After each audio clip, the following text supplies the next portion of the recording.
Welcome to Midwest Paranormal Presents Paranormal Soup. I'm your host, Jason Bland, and tonight we have author Jeff Scott Cole. He wrote the book Ghostly Encounters. I'm a huge fan of this book. Thank you, Jeff, for giving it to me for free. Jeff is a writer from a former middle school teacher and a broken-down archaeologist whose foray into the paranormal represents a hiatus from the traditional history text typically found in his personal stacks. Recently transplanted from Ohio's Erie Coast, he currently resides in Atlanta, Georgia. This is a really good ghost hunting book. I mean, this is brass tacks of ghost hunting, in my opinion. And he's got links to evidence in the book. Because I've seen other books do this, but he really does a really good job in it. We're going to get into this. We're going to talk about some of the evidence tonight. Of course, I got Jamie D in the panel with me again tonight. And, of course, my ever trusty sidekick, Judy, is with us as well. We'll be with you guys in just one sec.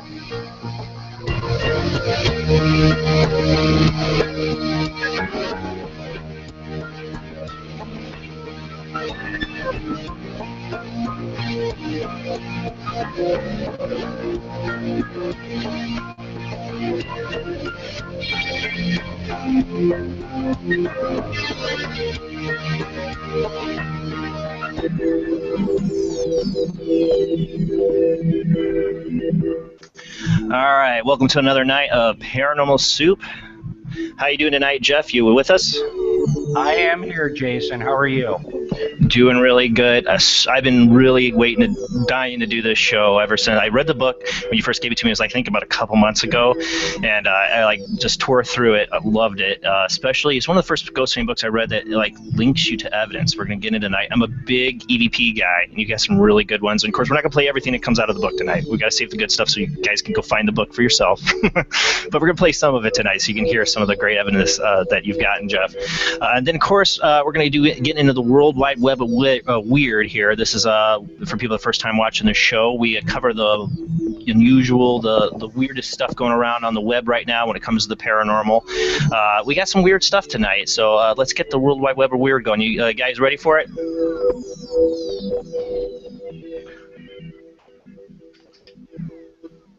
If I can get my music up.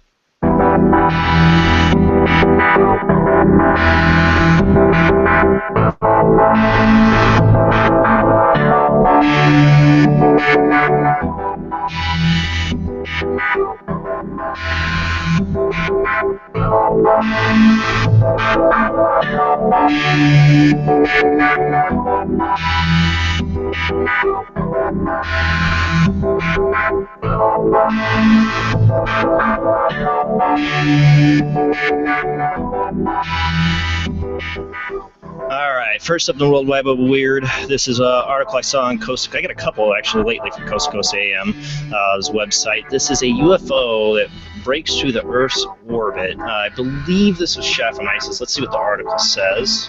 Let me get my screen share up here too.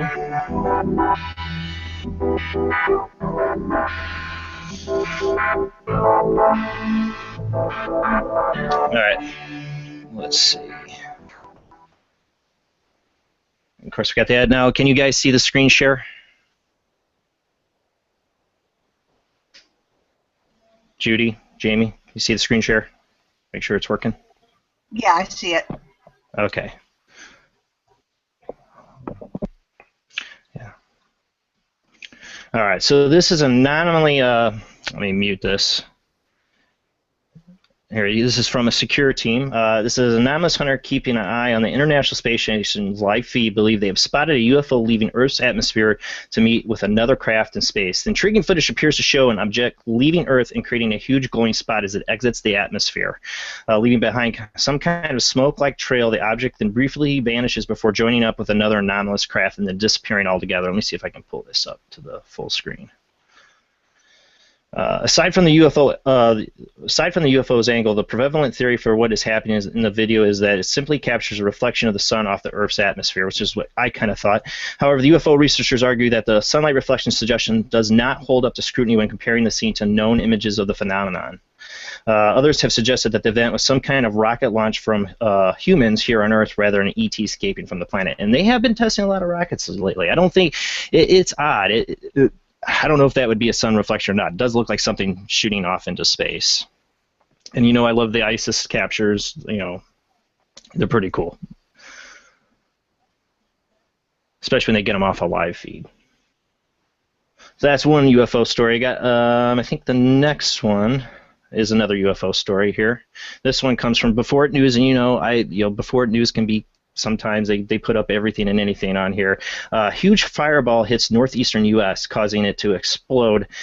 Some witnesses, let me find, there's a couple videos I have for this one, okay? There's a police cam. It was spotted and videotaped by a number of people. This is from a police camera here. Some witnesses of the fireball that exploded over northeastern U.S. on May 17th believe that an alien or guardian angel blasted the rock to minimize the threat. Of course, an ad comes up on my thing. According to the American Meteor Society, there were two objects that entered Earth's atmosphere. As it appears now, a small unknown object followed the fireball on its trajectory through the atmosphere. Once the fireball gets close to Earth, the unknown object can be seen colliding with a meteorite, causing it to explode before it crashes down. The American Meteor Society has received nearly 700 reports so far about the fireball over northeastern U.S. What they're saying is, and I saw one video, now I cannot find it, it seems to be taken down, but I saw another angle of video of this, and it does kind of look like something like broke this up as it hit the atmosphere, and that's what the people are going nuts about with this. They're saying that something shot this down. Now, I saw a meteor like this once in my life that came down, and it kind of broke up like that. So I don't know if something really shot it down. It hits the atmosphere. I remember the first time I saw that was with a buddy on the road, and he didn't believe any kind of UFO stuff. And at that moment, he's like, "It's a UFO," and I thought, "Oh my God, is it the end of the world and a meteor hitting the Earth?" But most likely it broke up. But they're saying because there was two objects, they felt like it was a UFO that shot it and broke it apart. I don't know. I think it's just a meteor hitting the Earth. Let me see. I got one more article and then a few more videos. Let's see this one. Okay, this one. Everybody knows my fear of snakes. Okay, all right. Let me get the audio for this one.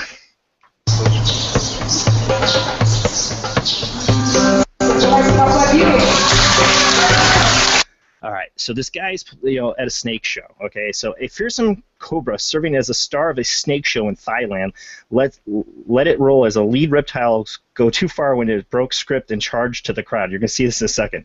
Captured on video, the unsettling incident begins innocently with a performer demonstrating his remarkable snake handling skills and fearless interaction with the creature.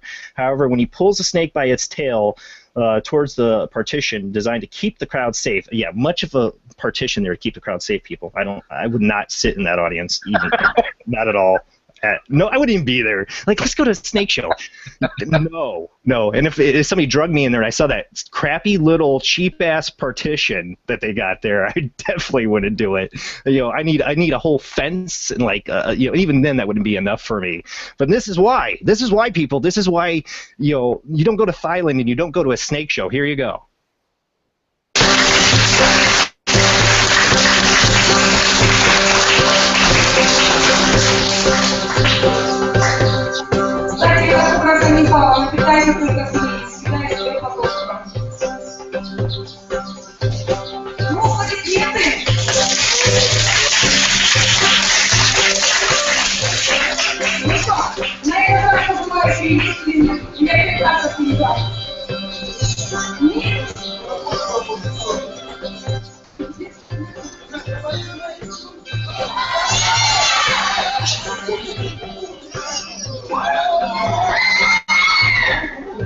Right in front of the child.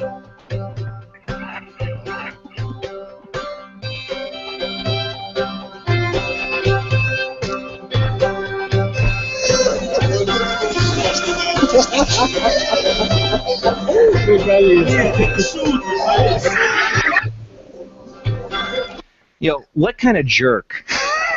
It's like, I'm gonna, just let's take it right up to the audience. They're gonna love this, And you see it slow-mo go right for the child there. You'll see this guy. He totally sweats the sweat off his brow. He knows he cut it close. This guy's a dick. Okay, But he's like, yeah, you pray all right, buddy. You're lucky you did not bite somebody. And who takes their kid to Thailand and let's go see a king cobra show? Seriously. I know I have an overly undeep fear of snakes, but this is a rational thing. You shouldn't be taking your kids to a cobra snake show in Thailand, okay? They don't have the safety standards. All right, let's move on. Let's go back to some UFO stuff really quick. This is a UFO. They say this came from China. This is from May. I'm still trying to see if I can find any kind of article on this, but, when it comes from China, there's probably not much information. Oops, Star Trek. Yep, I'm going to go see that. Hold on a second. Let me get the ad away. This came from the Blast. It's Blast. I think this is. Nope, this is CVST. This is a YouTube channel. All right, you can see this weird grouping of lights. Location, China Mountain. Date was May 1st. It says source, live leak. I've been trying to find out what live leak is and what this video is about. But it's kind of odd. I don't know. It could be balloons up in the air. I don't know. But it seems kind of large. But this is one of the many, many, many UFO videos I see weekly doing research for the show. And I found it kind of interesting. I think that's it that I had on UFO. Next up, let's get to Bigfoot. First, let's go to this one. This is a very compelling, fast Bigfoot sighting caught on camera. And I have my doubts. I don't know if there's any audio with this one. I remember. And I better get the big screen out on it.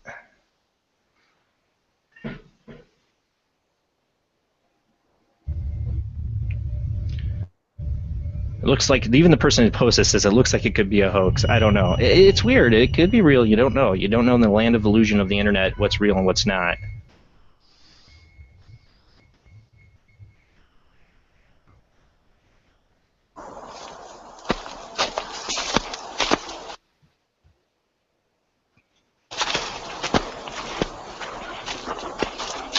Oh. The video's being choppy tonight.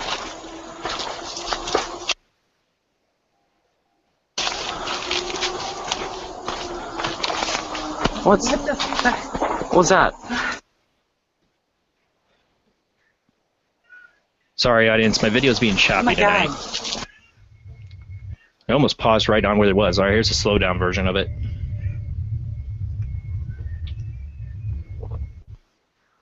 And the baby crying in the background isn't a baby Bigfoot in the video. That's my baby upstairs.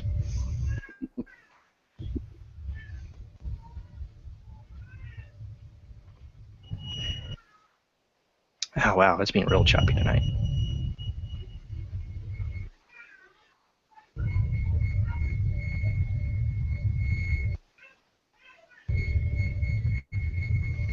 It's got the red hair ape kind of thing going. I definitely think, maybe it could be something, or it's a guy in a suit. That's the usual deal with Bigfoot. And one more Bigfoot thing. This one, yeah, I'll just, if anybody can see already the title of the video it is, you're going to get the idea. Maybe this is why I'm not into Sasquatch. Hello, YouTube fans. This is Dr. Matthew Johnson. It's Friday, the 13th. This is from Team Sasquatch USA. May 13th, I might add. Friday, May 13th, 2016. And it's on 6:10 p.m. And some of you out there in YouTube land have been going, where's Dr. J? He's been awfully quiet lately. Well, I'm going to fast forward to this. We're going to find out where Dr. J has been. He's been finding Bigfoot poop. I'm not joking. Here we go. And his tracks are about 25 to 26 inches long. Bigfoot poop, people. In case you've noticed this can. That's commitment. That is commitment. I have been coating this Bigfoot, big poop to preserve it. Why are you doing that? Well, I got to thinking, in 16 years of Bigfooting, I've only come across 3 scat piles. Well, why don't you turn it into, for DNA analysis? Well, because years ago, I went to the Ashland Animal Forensic Lab in Ashland, Oregon. That's actually the National Forensic Labs, and anything to do with criminal offenses with animals goes there. They said unless it's steaming hot fresh, they can't get DNA out of it. All they can do is tell us what it ate. So. And I have to admit, this is the reason why I play this video. We've talked about this before. I've always wondered why, they always talk about getting DNA of a Bigfoot. I'm like, well, everything takes a poop. And this guy answered the question for me. But, man, that's some dedication. I just have a question on that, though. I mean, you get DNA from a body that's been dead for hundreds of years. Why can't you get it on poop that isn't steaming? I don't know. I don't know. According to him, that they can't. So maybe we need more research into that. But he's going to have nice preserved Bigfoot poop for his selection. Well, you put it on his truck too, you know. I'm not. This guy's probably a really serious researcher, and he's definitely serious. You don't mess around when you're picking up Bigfoot poop and preserving it with Hellman's, whatever that is. That is more than a pile. That is more than a pile of scat. I am sorry. Owls leave a pile of scat. That is. It's a big Bigfoot poop. That's what it is. It doesn't look that big, really. It's just long.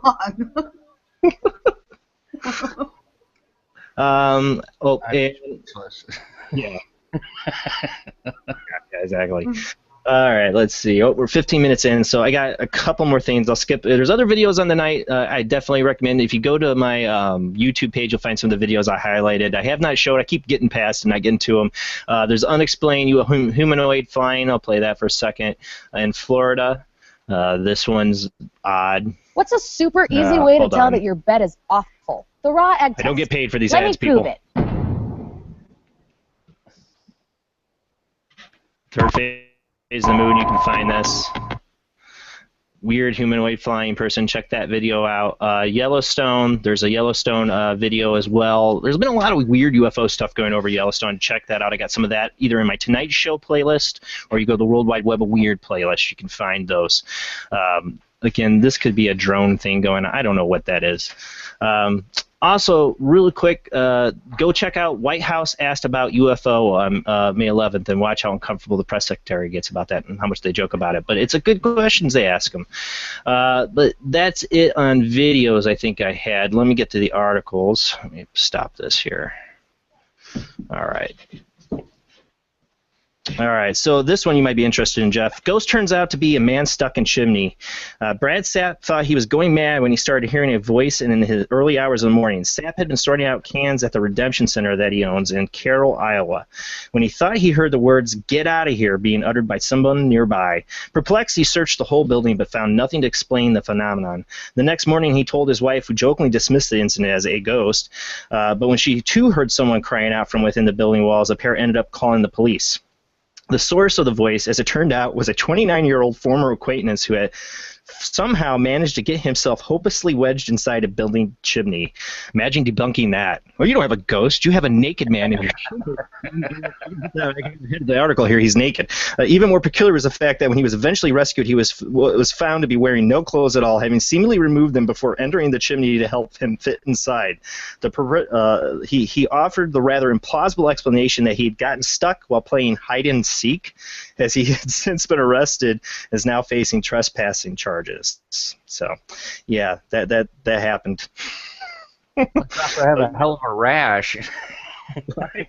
You never know. You think you might have a ghost, and everybody jumps now with all the reality TV shows. It's a ghost. You might actually have an intruder in your house, stuck in a wall or a chimney. Wow. I don't know.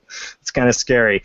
And then one last thing. I love the Bigfoot stories, but on the cryptoid front, my favorite thing is werewolf stories, and this has been going kind of nuts. Is the spate of werewolf sightings sparks panic? Panic has gripped the British city of Hull after numerous residents have reported seeing an 8-foot-tall werewolf. I talked about this a couple, 3 episodes ago. It was about the same area where they thought it was a werewolf or a panther. They weren't sure. The people had saw it, a couple. Incredible, 7 different people since December have allegedly encountered the monstrous beast near an abandoned industrial area of the city. Witnesses claim that the creature first appears to be just a dog, but then seemingly transformed into a bipedal canine that resembles a human. According to those who've seen the mysterious animal, it appears to be able to effortlessly run and leap on its hind legs, and once spotted snacking on an unfortunate German shepherd. Aww. Experts on the British folklore liken the reports to a legendary tale of a similar creature dubbed Old Stinker that dates back centuries in the part of the country. I wonder if they found his poop. Whether the creature is Old Stinker or one of its progeny or is of little concern to the Desians of Hull, who are uneasy about the alleged new arrival to the city.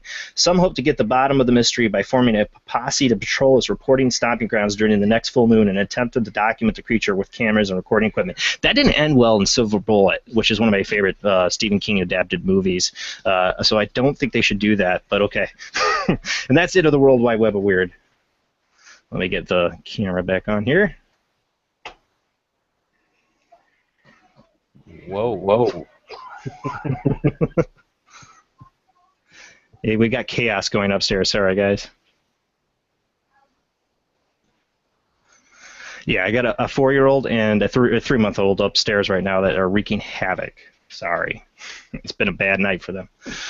All right. Well, thank you for joining us tonight, Jeff. Like I said, I've been super excited about having you on the show. Let me make sure the screen's not just locked on me here. Hold on a sec. There we go. Yeah, you contacted me about being on the show, and one of those times that I got the perks of having a show, I got a free book out of it. And not only did I get a free book, I got a book I really liked. And like I had Gavin Lee Davies on here. He gave me a couple of his books in electronic form, which I really loved. So it's one of the best perks of the show. The book's called Ghostly Encounters. Now, when did this book come out? The book came out in August of 2015. So we're approaching our 1-year anniversary since its release. It's been a lot of fun talking with lots of people across this great country of ours about it. It's sort of a unique format, and learning from different people their take on the phenomena, as well as just kind of sharing our own experiences, Jonathan and myself. And the other one that's listed in the book, how you say is Jonathan Robson? Robson. Jonathan Robson is the founder of our paranormal team, CBUS Paranormal, which is based out of Columbus, Ohio. I'm a former Ohioan, used to live just east of the Cleveland area, and when the book really kind of came into, well, the book in and of itself really kind of talks about how I got into the paranormal scene, and I didn't get into paranormal with the intention of writing a book. It wasn't until after I'd had some experiences investigating, ultimately joining John and the CBUS team out of Columbus, that things really kind of came together into, you know, a premise, a workable premise that translates into the book that I was very happy to forward along to you. You know, I do like the beginning of the book when you kind of talk about how you got into it, like kind of reaching out to different groups. You know, because that's for a lot of people. It's like, okay, I've seen the TV shows, or I've had a personal experience. I really want to do this. Where do I go? You know, some people make the mistake and go somewhere they're not supposed to, and take a bunch of things and get in trouble. And then some people like you do the research and try to find a legit group and go about it the right way. Well, I don't want to think that I necessarily did anything but extraordinary, but I've also come to learn that, you know, there are just as many sort of smart, intelligent, forward-thinking people. There are some dumb bunnies out there who do foolish things.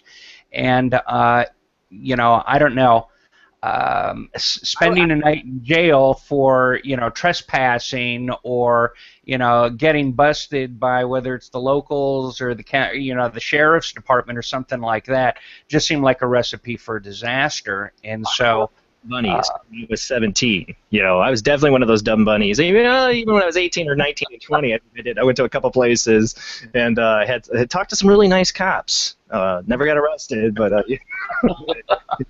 I'll never forget pulling up to this one, going to this one place. We had this whole plan. Like, our friend was going to drop us off, drive around, and wait to pick us up.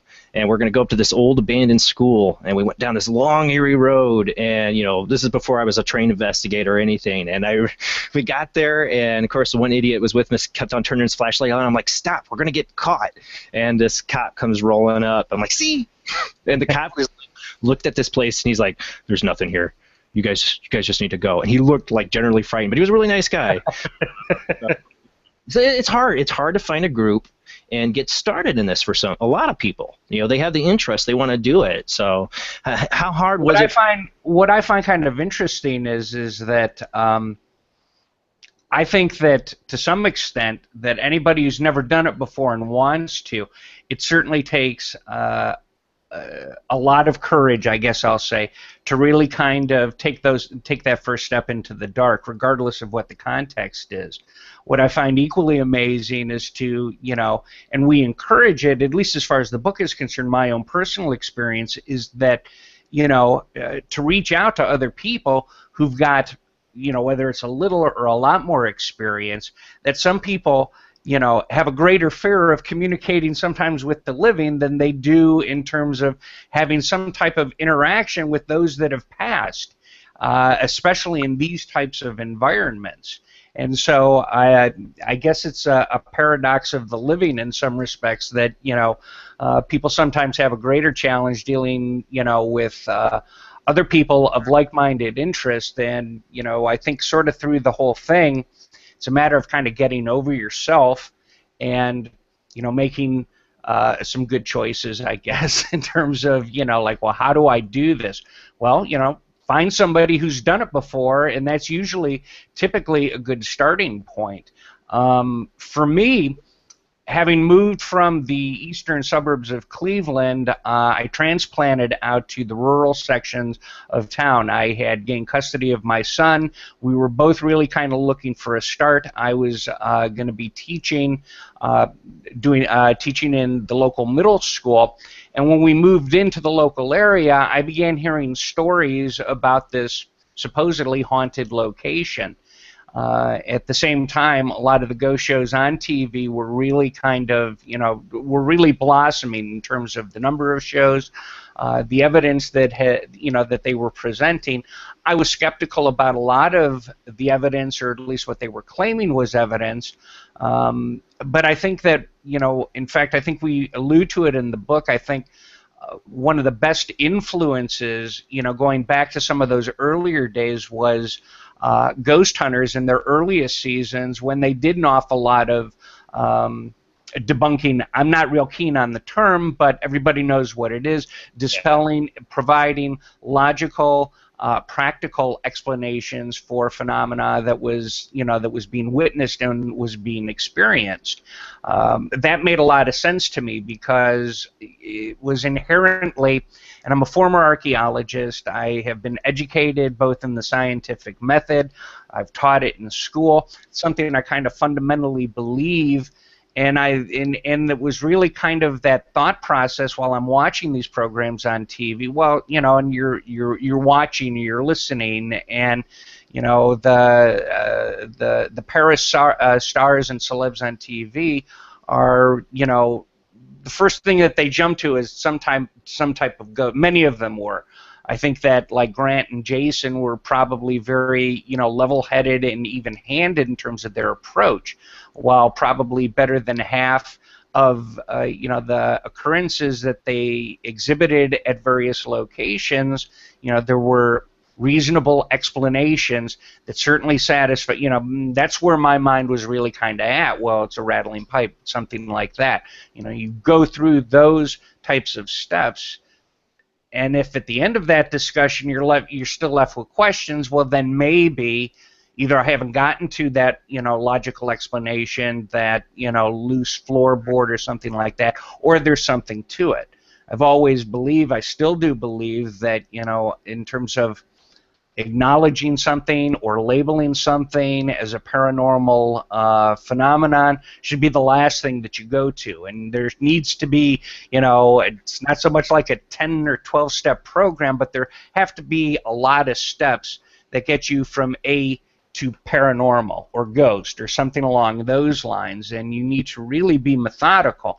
And through the years and the experiences that we had with the book, it was really kind of taking the experiences that you're watching on TV and this pop culture phenomena and really kind of taking it into the darkness, taking it into these supposedly haunted locations.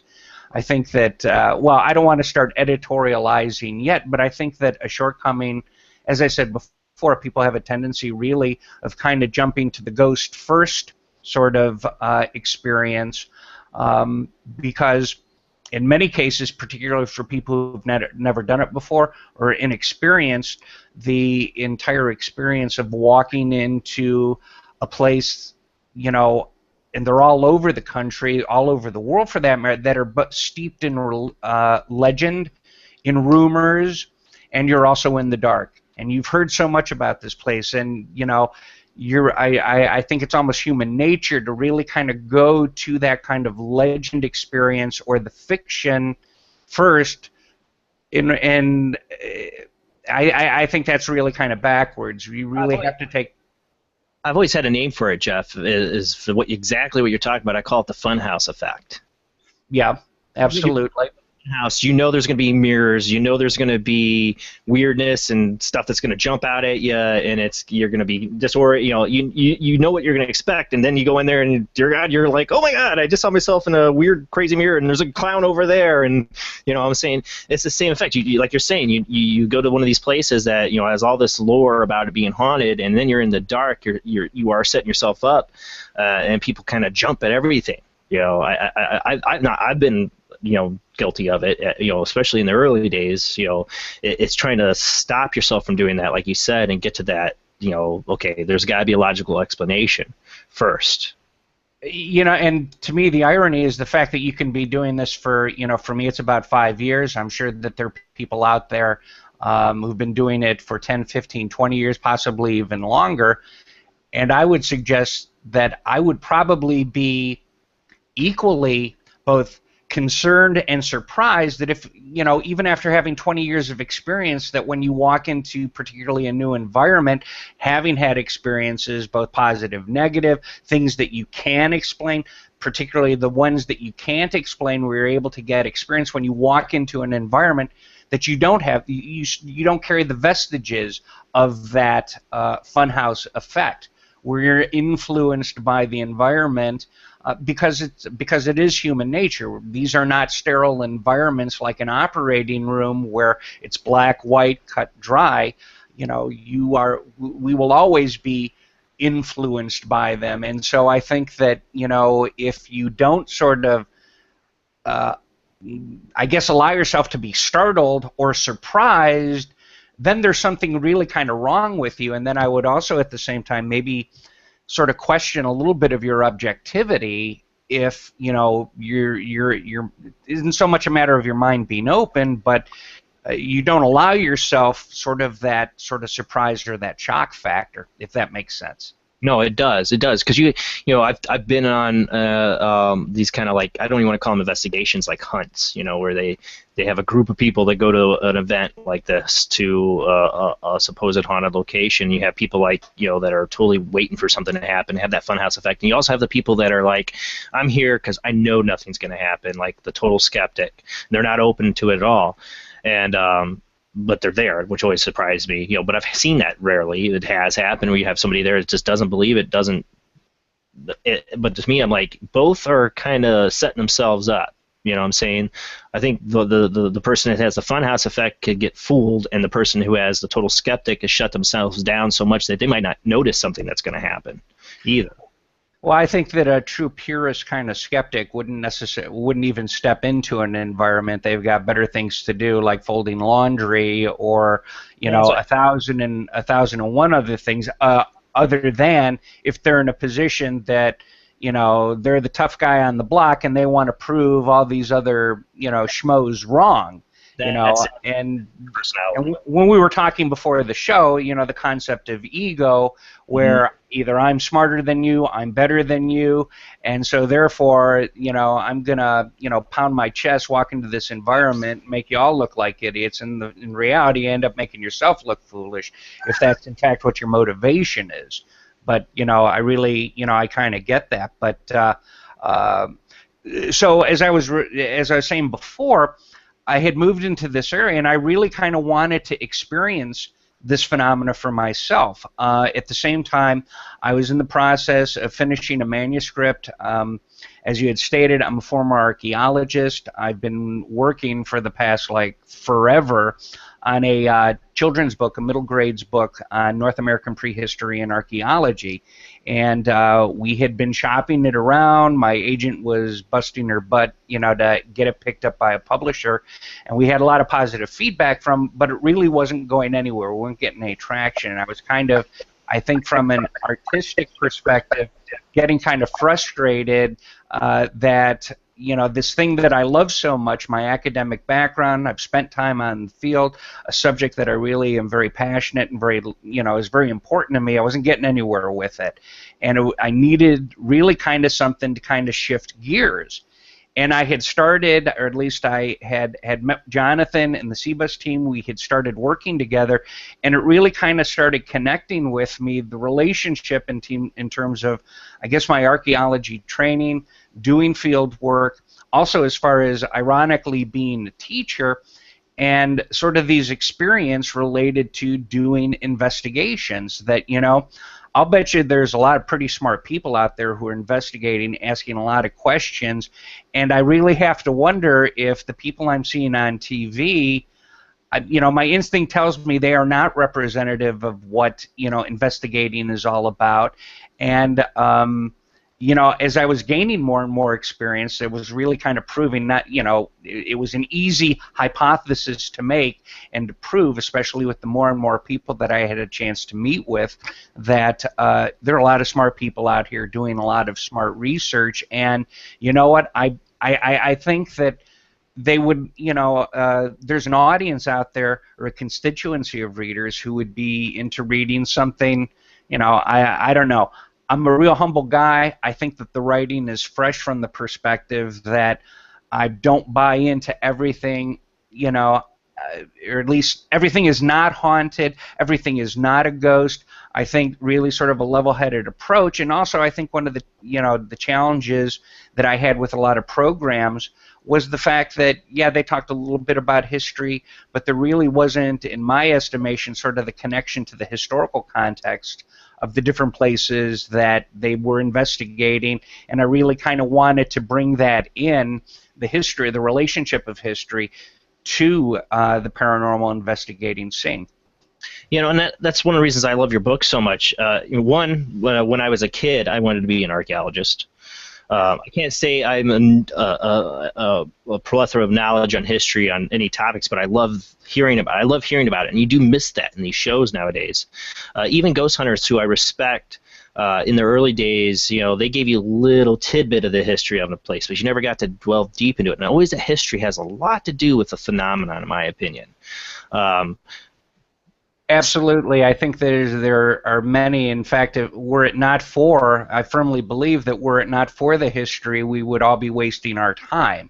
History, yeah. Whether it's the people or the events that took place at a given location, I think that, there's a direct correlation and connection to the phenomena that's taking place there. And the same thing can be said. I mean, our team really no longer does private investigations. I know we were talking a little bit before the show about doing privates, but, whether that historical context is something like somebody passing in your home in the past 5 or 10 years, or whether it's a significant event like events such as the Battle of Gettysburg. We're talking about people, we're talking about, like some type of energy phenomena taking place or occurring, whether it's a personal event or a large-scale sort of, I guess, battle historical event.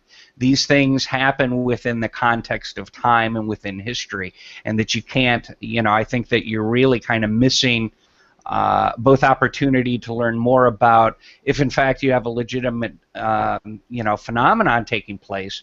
I think that if you sort of skim over the history or bypass the focus of research and bypass the history, you're probably missing, at the same time, missing out on very significant clues as to what and why the phenomena is taking place. I also think some of the best, I'm a big EVP guy. I love EVPs as one of my favorite sources of evidence. And I think you get some of the best responses, not from provoking, okay, but by using thoughtful questions that have to do with the history of what you might be talking, because you have no idea. You're grasping the dark. You're talking to nothing. You don't say when you're sitting in these places in the dark. So to have idea to ask what kind of questions.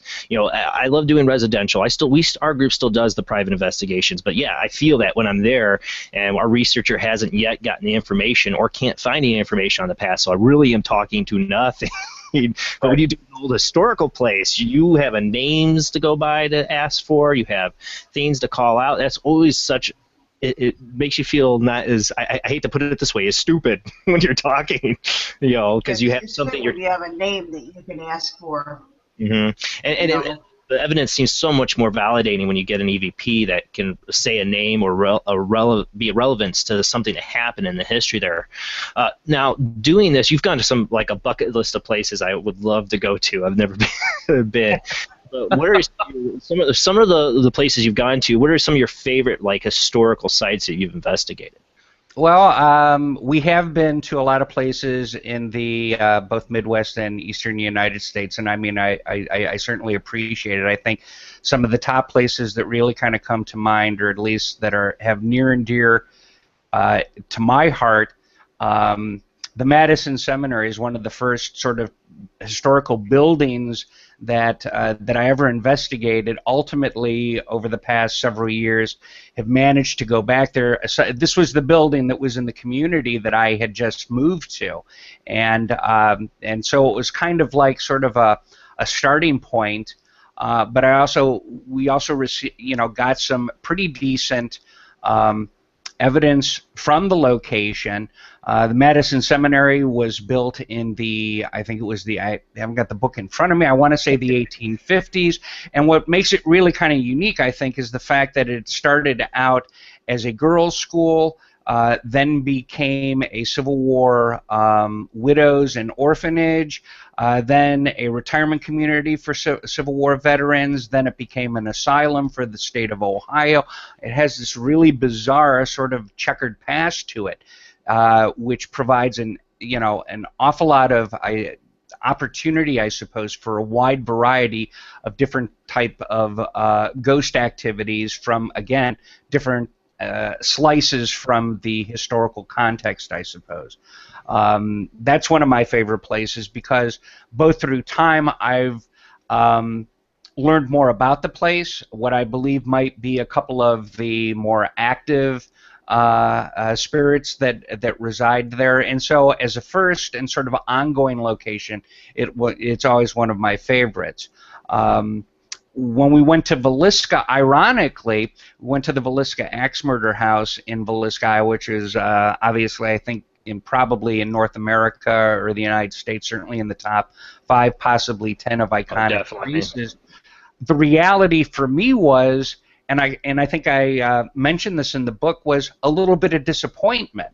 And here was the fact that, it's like, I don't know, it's kind of like going to a rock show where you get yourself psyched up, for what you anticipate to be a remarkable phenomenon, and ends up being sort of a quiet night. We did capture, what John thought was decent evidence, and I do too, but I mean, I was expecting sort of like, or maybe I should say I was really kind of hoping for sort of a roller coaster ride or some, Well, yeah, it's been on TV shows. I love your comment in the book, though. I have to bring this up, and we're not going to mention the TV show, but you kind of chide the paranormal TV show. You don't mention which one either, but I know which one you're talking about bringing an axe into the house. Absolutely. And I so agreed with you on that because I thought that was just such in poor taste. Well, I think that I understand the intent. Well, right, but you also have to balance that with both good taste and respect both for the living and the dead, I think. And we're not talking about a static type of, non-thinking, or at least as we believe it to be, sort of entity. And at the same time, this, and we can't lose sight of the fact that what we see on TV is entertainment, and it is designed to entertain or astonish or infuriate us, as is the case in point. And it really kind of, I think, in many cases, kind of set the scene. We had this in the back of our mind, Jonathan and myself, when we were traveling to Iowa. No, did we have an axe in the car? I'll be honest with you, we did. But I understand. But it did not come out of the car. Right. I mean, honesty and integrity demand that I be brutally honest. And, we had thought about it, and we talked, and we talked, and we talked about it. And I knew that it was really kind of, wasn't my idea. That one's all John. But it didn't come out of the house because, he had an idea, and we debated it all the way from Ohio to Iowa, with lots of time in between, relative to it being a strategy. And, the correct response to do it or not to do it as a trigger object truly prevailed. But, it's okay to think about stuff. I know. I understand that as a trigger object, and I understood why they did it in the TV show. I thought kind of the same thoughts you had that you put in the book.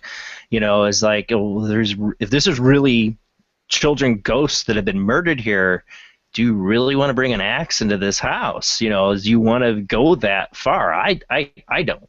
To me, I try to be respectful.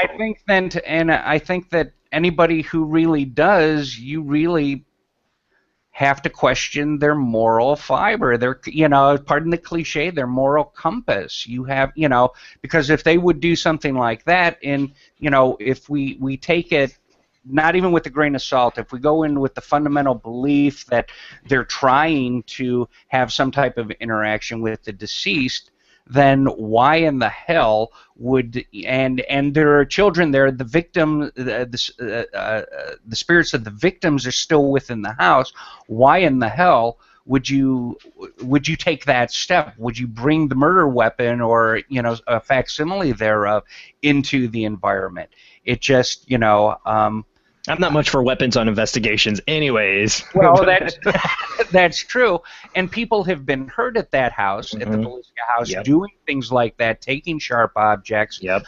And it's just wrong. And again, to think about it is one thing. To actually, do it, certainly, goes into an area of morality and ethics that I think that, quite honestly, by virtue of the fact that we're having this conversation, I think that the paranormal community needs to be open enough to have these types of discussion. That is there a line that should be drawn? Is there a black and white? And whether some people should do it, other people shouldn't. Should it be done at all? I don't think, I don't see in my lifetime that there's going to be hard and fast rules or protocols for investigating. I think you have to really sort of rely on certainly your instinct, but your own, moral and ethical code. And if, you really push those types of limits, where's the stopping point at if you would do something like that? But I said, I think a couple episodes ago, I said, criticizing different people's methods is like you said, it's not to, tell them that they're totally wrong, you shouldn't do it, or to cause any kind of drama either. It's the wild, wild west in the paranormal. Yes, it is. It's going to be that way because we don't know what we're dealing with. There's no, as much as I call us data collectors. Well, that's very true, and I think you were on the verge of saying, and whether it was a Freudian slip or not, we don't know what we're doing. I think basically. There's trying to be nice about it. There's a kernel of truth to that we don't know, because there are far more unknowns than there are known elements in quantity, relative to this phenomenon. And so that being said, we, are obviously influenced by what we see on TV and what we believe to be, reasonable methodologies, and I think that's good because it provides sort of a starting point, but I think from there that it really is kind of a point of departure. What works, what doesn't work, what, are reasonable methods of obtaining data. Your use of the term data, in my opinion, is very accurate. I think that if you're going to call yourself an investigator, investigators simply collect data. Yes. Okay? And we analyze and we interpret that data after we've collected it, really not while we're in the process of investigating or collecting the data. Now, if you are experiencing disembodied voices, you're seeing things that you're able to look at immediately. I mean, as a team, we don't we don't review immediately the audio or video that we capture. We sort of take in the time that we're there to investigate, and we'll review it at another time.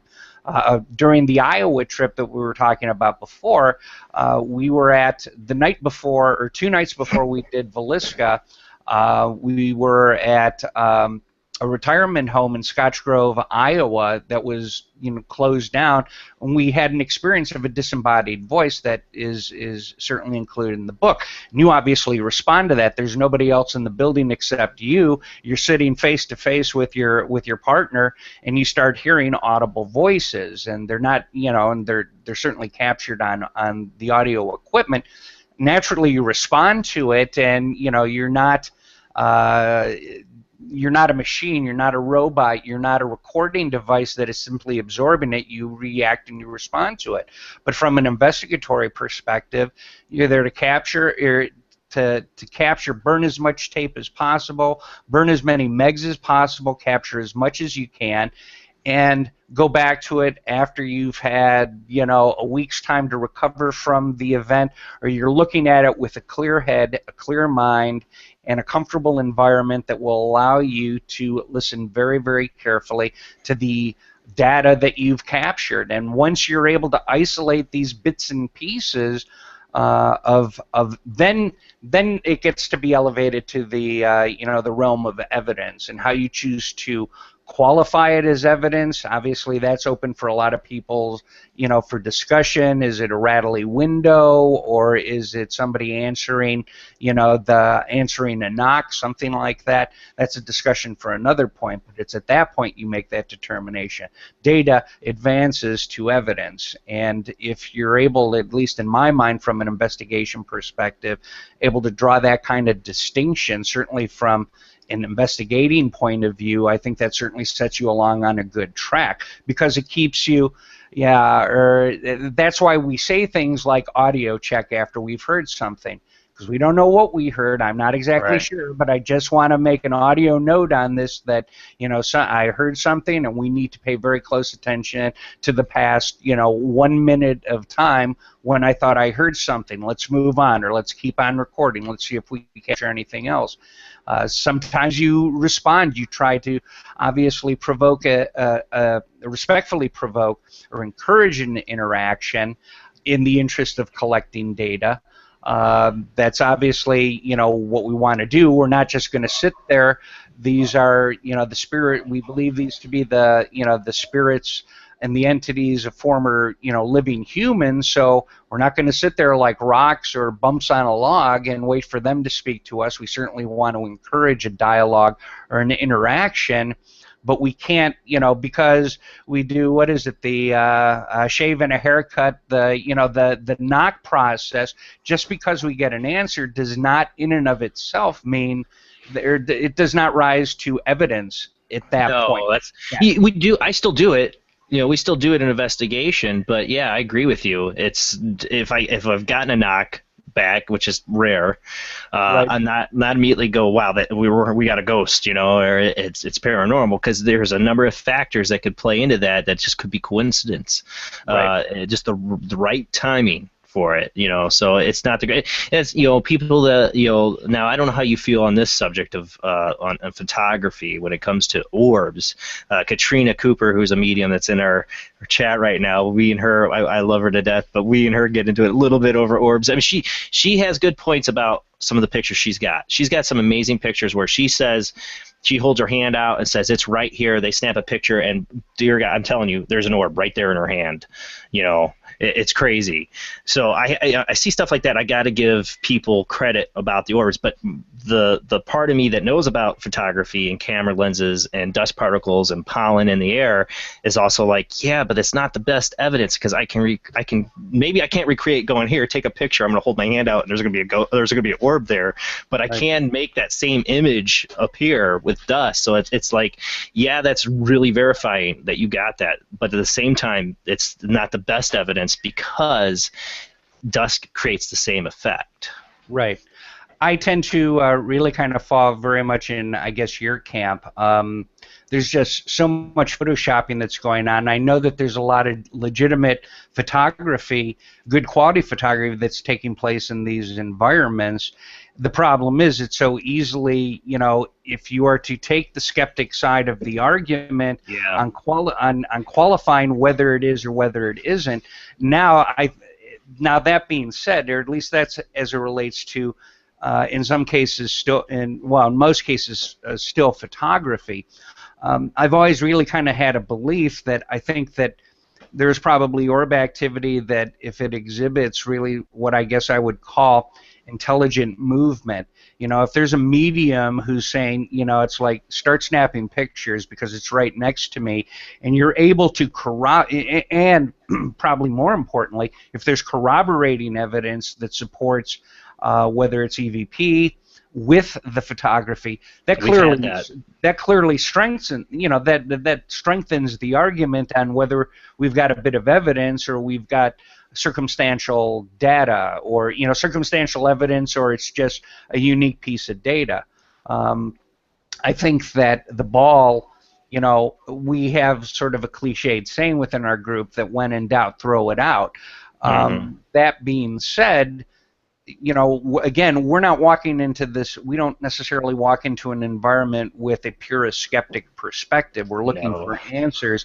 And unfortunately, there is so much garbage that is shared through social media, on the internet, and it really is, you know, so easy to recreate or to create, you know, images that would suggest one thing when in fact they are something else. That, you know, I think you have to be a little bit skeptical. Well, there's whole apps on phones there that make a ghost image. I dealt with this in my own town recently, which went really viral quick. And it was somebody that I knew that I used to work with him. His mother posted this up, said, "I got this picture of a ghost child in our local hospital," and I'm like, no, you didn't. That is a common image from a ghost app, and that's not even our hospital, because I grew up in the hospital. I know the rooms. I know that wasn't our hospital. So she photoshopped it onto some other picture. I don't think she even did it. I think she took it from some other social media person that did it. But I knew the ghost image of the child because I have a library of all the different ghost images that are on these apps. I'm like, I know that one. I've seen it in a billion other pictures, and it went viral. Like, everybody's talking about it in town. Like, did you see the ghost picture in St. Anthony's? Oh, sorry, I just said the hospital. Whoops. Whatever, you know, but whatever, everybody's seen it, you know, and I had to be like the jerk, you know, to go, no, this is the picture, and I had to post the image where it came from the app, and like, that's not St. Anthony's room, that, you know, like, you know, and I was like, why did the person do that? I didn't ever ask my friend why his mother did it. It still boggles me why people do this for, I don't know, I don't get it, but that's what we face. When I do this, my World Wide Web of Weird, I go through tons of crap to find some good stuff, and I also put crap up too, just to kind of maybe poke fun at it. I don't know, but I go through a ton of it, you know, and it's just it boggles my mind. It's like we have to flush through all this stuff to find like the kernel of really good stuff. It's really hard, and it's getting even worse every day. Well, and that's what makes you know, I think the investigation much more challenging these days, is that as we are living through this period of the 21st century technological boom, that we have become almost desensitized to these different types of we expect more, we expect better. You know, I watched Jurassic World the other it's like more teeth. We need more, you know, to capture our attention. Well, that's the whole point of that movie. They make a dinosaur crossbred with raptors and a T-Rex just to make people happy. Absolutely, and you know, because you know what was passable and very exciting for us as investigators 2 and 3 years ago is passé today, and so more and more people. And you start mixing in the human element, it really kind of, and it's not that people are bad, but I think it's human nature. Choice, you know, it's like, see what we can stir up, you know, see what type of traction, or see how many shares I can get by a really weird kind of image, and that's unfortunate. Everybody knows I'm an EVP-aholic. I still get excited about a really good EVP, and I always will. I don't see that ever going away. Somebody plays for me a really good EVP, I'm like, oh, like a little kid at Christmas. Speaking of that, it's at the 11 o'clock hour. You ready to jump into a little bit of the evidence you have shared in the book? And this is one of the great things about his book, Ghostly Encounters, guys. You know, in the book you have these web links. You can get an app on your phone even, and that'll scan the barcode in the book, and it'll take you right to his website. and you go right to the YouTube video of the evidence. And I love that. I thought that was so. I mean, I've read a lot of ghosting books that keep my interest. Yours kept my. Your writing is great. Like your stories and talking about the investigations. I really loved. Especially when you really were first starting out with the investigation team. These two rocker dudes that are kind of like younger than you take you out. I was like, I love that. But it's really cool because you feel like you're there with you, because you get to, you talk about the evidence and then you can go click on it and bam, you get to hear it. I think that's so amazing. That's one of the greatest things about technology nowadays, that we can do that from a book. Jonathan and I were really kind of looking for something very different where we could attempt to connect with the reader. The perspective that we, as I had mentioned when we first started talking, was we really wanted something a little bit more mature approach that we thought that most readers would really, that a large, as I said, constituency within the paranormal enthusiast community would appreciate. At the same time, we're trying to, working with the almost ancient medium of the hardbound book, the leaf. How do we connect these people? And at the same time, the concept of both QR codes and the scanner codes was becoming more and more popular. And I mean, I refer, these funky little squares that all of a sudden you start seeing all over God's green earth, which if you take a quick snapshot of it, takes you to a web page. It's the latest and greatest in marketing, and it just seemed like a good time and a good tool to be able to draw the reader in and to allow them to listen to the evidence, because we didn't want to write a book where we're telling ghost stories, and whether it's fiction or nonfiction, it's very easy to babble on, as I've been doing this past hour with you, about either different types of experiences, what we got, and it was like, oh my God, we heard voices at the Villisca axe murder house, or we had this and this type of experience, and the technology has finally gotten us to a point where we can bring the reader in and let them make their own judgment. I mean, I've received numerous reviews on the book, most of them positive. You have 5-star reviews, man. Well, we very much appreciate it. Some of there's a skeptic out there in social media land, somebody who actually I respect, who's who follows the paranormal community. I sent him a copy, and we ended up having a 2-hour discussion after he had a chance to read it. He had some very, very poignant suggestions and criticisms for me as it relates to some of the evidence. Now, what I heard and what he didn't hear were clearly two different things. It certainly wouldn't have prevented me from reading the book, but you need to be open to those types of things. But it was for him. My point being is that it's for the reader, the listener, to come to those conclusions on their own. I'm just as pleased with getting feedback from people who said, I didn't hear a damn thing, or I did, or it's a great concept, but and go on into whatever the criticism may be. I mean, that's perfectly fine, but you, the listener, you get to listen to it for yourself, and send me an email whether you think I'm full of crap or I heard it. That's pretty remarkable. What's your email? GhostlyEncountersBook@hotmail.net. Thank you. Here you go. No, I call it the EVP game. Some people, I usually, even me, that I've listened to a ton of EVPs, miss stuff sometimes, and there's people that never listen to it, that don't have an ear for it too. There's almost sometimes an ear for it, and then there's EVPs that come across everybody hears. Those are the great Class A's, Right. But I call it the EVP game. It's usually the B and C's that people hear, and they're like, well, I hear this. I'm like, no, that's not what the majority of people hear. No, I really hear it say this. I'm like, no, well, okay, maybe. I don't know. And then you start hearing it, and you're like, I don't know anymore. Exactly. Well, I'm grateful for the fact that, my co-author, Jonathan Robson, is a former heavy metal guitarist, and, I think maybe part of it is I've been to too many Pink Floyd concerts. I can hear but he hears better. We get into constant debates, and generally we're in agreement, but I find it really kind of remarkable that in many cases that, he's capturing things that I thought or that I didn't hear. I'm capturing things that he didn't hear. He usually dispels me, but, it's a remarkable phenomenon, when you get a chance to really kind of listen in very, very closely, and you start paying attention to, what the unsuspecting ear is listening to. So I don't know. Do you have a list there, or I do. I'm gonna pull up. Okay, go for it. I'm gonna pull up the share screen here. Give me one sec. I have it on two different formats. So I have it on that's going to play through the computer. We may get a little echo because it's playing. I have to hit the button of echo on my mixing board to play it from the computer. And sometimes it doesn't come out loud, but I also have it lined in from my phone and the YouTube list that I have on there. So if we can't hear it so well on here, I can up the volume and play it off my phone too when it comes to EVPs at least. So let me get that set up too so I have that ready to go as well. Where did it go? Okay, there's that on my phone. Let me get this turned off here. A lot of buttons.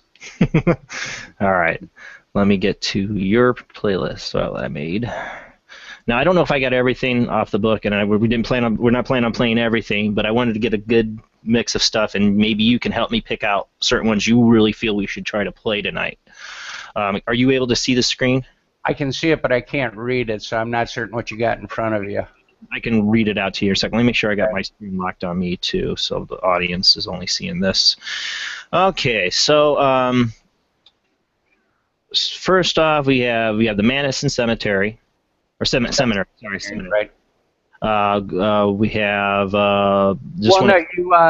do you have the cemetery actually, or the first group? And there was the freaky moan from the cemetery. That might be of interest, but that's also, geez, I don't know. Is that maybe the first video that you might have had in the book? Yeah, I think so. Well, I think this is the one where he gets kicked off the chair. I don't know, maybe, I don't know. Let me get the audio. Hold on 1 second. All right. Isn't this where he gets kicked off the chair? No, he got shoved. Are you all right?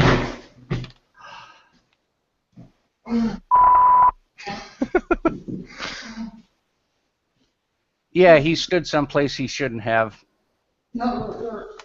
Yeah, this is Tell me what happened. Can you talk about this? I don't know. I didn't tip on my foot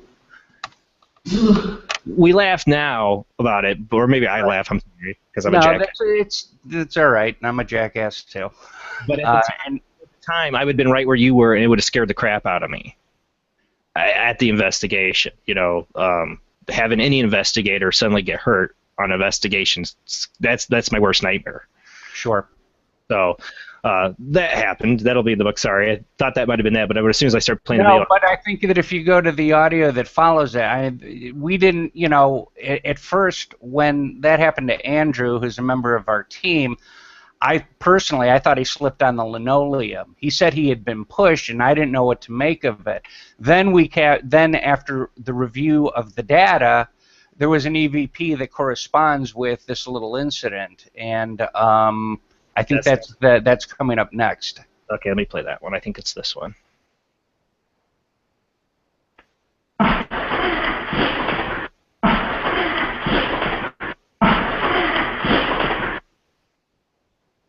Oh, and the video kicks over to the next one. Hold on a second. All right. Let me see if I can play that one off the phone here.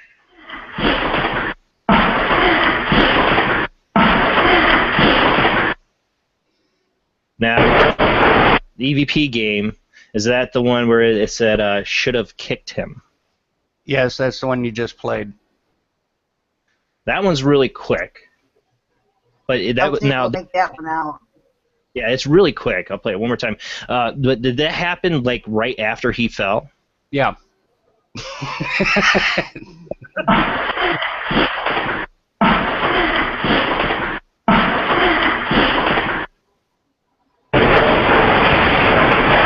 So it's like maybe the spirit's commenting on what it should have done. or whether, maybe she shoved him and should have kicked him. I mean, there are probably, I think, a couple of different scenarios there, but that was really sort of a poignant moment in time that we didn't realize obviously had transpired until we had a chance to review the audio, because we didn't pick it up on the audio portion of the video. It was on our recorders, which still baffles me, why one electronic item is able to pick something up and another one is not. All right, so any other ones yet you want to call out, or you want to play this next one? This is another one from the Madison. Oh, yeah, goodness. You got a lot. You can. I mean, yeah. There's an awful lot to work with. I mean, personally, I mean, they're all good. Some of my favorites. We were talking about favorite locations is Prospect Place, and we got some. I think one of the best EVPs that we captured was a dialogue between two women that we captured while we were in the process of setting up equipment. And maybe you can go to, if you want to, run through, that series of clips. All right. You'll certainly. Let me get it lined up here. There's a lot of weird shit that went down at Prospect Place at this particular investigation. What's the history of Prospect Place?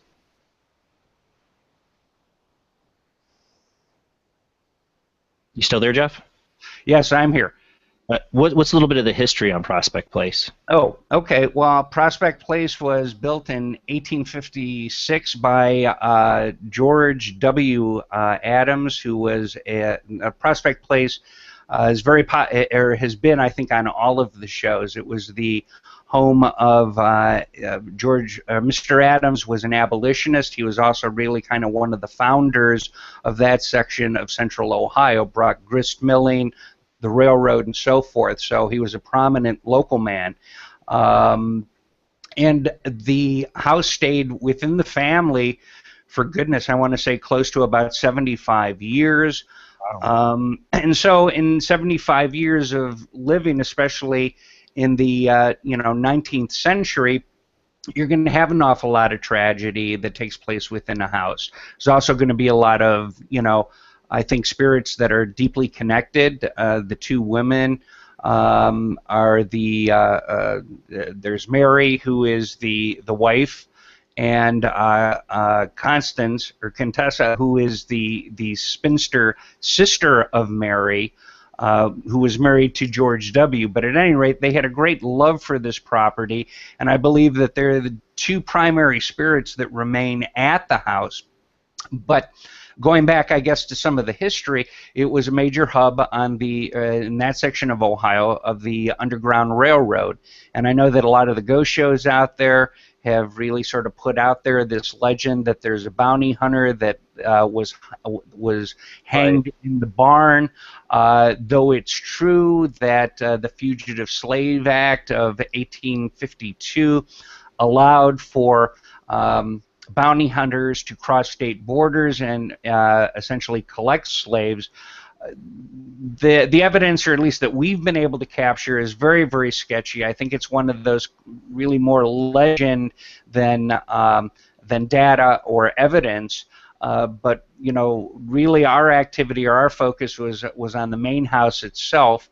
And I mean, there was a train accident. There was a young girl who died at the house, and there's a lot of energy there, a lot of activity that takes place, and it's one of my favorite places, so much in fact that both Jonathan and myself have gotten involved in the historic preservation work that we're doing. So we're trying to save the property. It's under tremendous sort of, not to go off on a tangent, but that's really one of our major activities. Our involvement in association with Prospect Place is really to do our best in our part to help save the property. But I see there's a lot of ghost hunting teams that get involved in certain locations and really do a lot to help preserve them and keep them from falling to nothing, into rubble or being torn down. I've seen some saved from cities and towns tearing them down and getting historical societies to preserve them. So I think that's one benefit of the paranormal investigating team, is that they try to keep these places, historically around. Absolutely, and I think that any of the established groups out there, I highly encourage. It's both. I mean, personally, it's very gratifying work to do. I think that some of the larger, more established investigating teams out there, I think there's almost kind of a duty on our part that, in many cases, funding that comes from ghost hunting and investigating is all the money that comes in towards historic preservation, especially in today's day and age with the economy the way that it is. There's not an awful lot of money out there. And I think that groups that could, that have a favorite haunt, a favorite location that they like to go to, I'd like to see that kind of become a sort of a next step for investigators to become more affiliated, get much more involved, and whether they're running public hunts, that can raise dollars, or even going in on a weekend and hanging sheetrock or painting walls or doing what needs to be done from a practical perspective, I think brings great value both to the group, and obviously it helps save the property. But Prospect Place truly is one of my favorite places because the ladies tend to be very chatty. They do like women. They're much more connective, I guess, with women. But in the clips that we've captured, they let themselves be known, or at least at that during that series of investigations. All right, well, let's get into some of the evidence from Prospect Place. We got this first video here. It says unknown Prospect Place.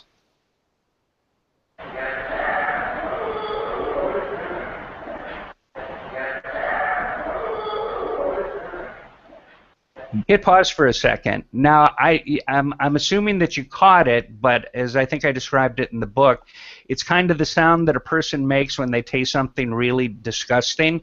Because if you notice in the background of the audio, actually we're in the process of taking a break, and I'm talking with Jonathan and Mike, who is with us, who is our former tech manager, and I'm just kind of babbling along in the background so you can hear me talking. But then there's this other sound that really defies description. So I don't know if you want to run it again, but I've never heard anything quite like it before. Now, I've gotten some weird ones like this before. It's like that it's a human emotional sound coming through. There's no verbalization, but you guys making that noise, you're doing that, and don't you love it too? And you get these really good ones like this when it's always in the middle of you talking. Like you're in the background talking, like, dang it. Could happen. I'm like, we're all be quiet. Now do the EVP. Exactly. Let's play it again.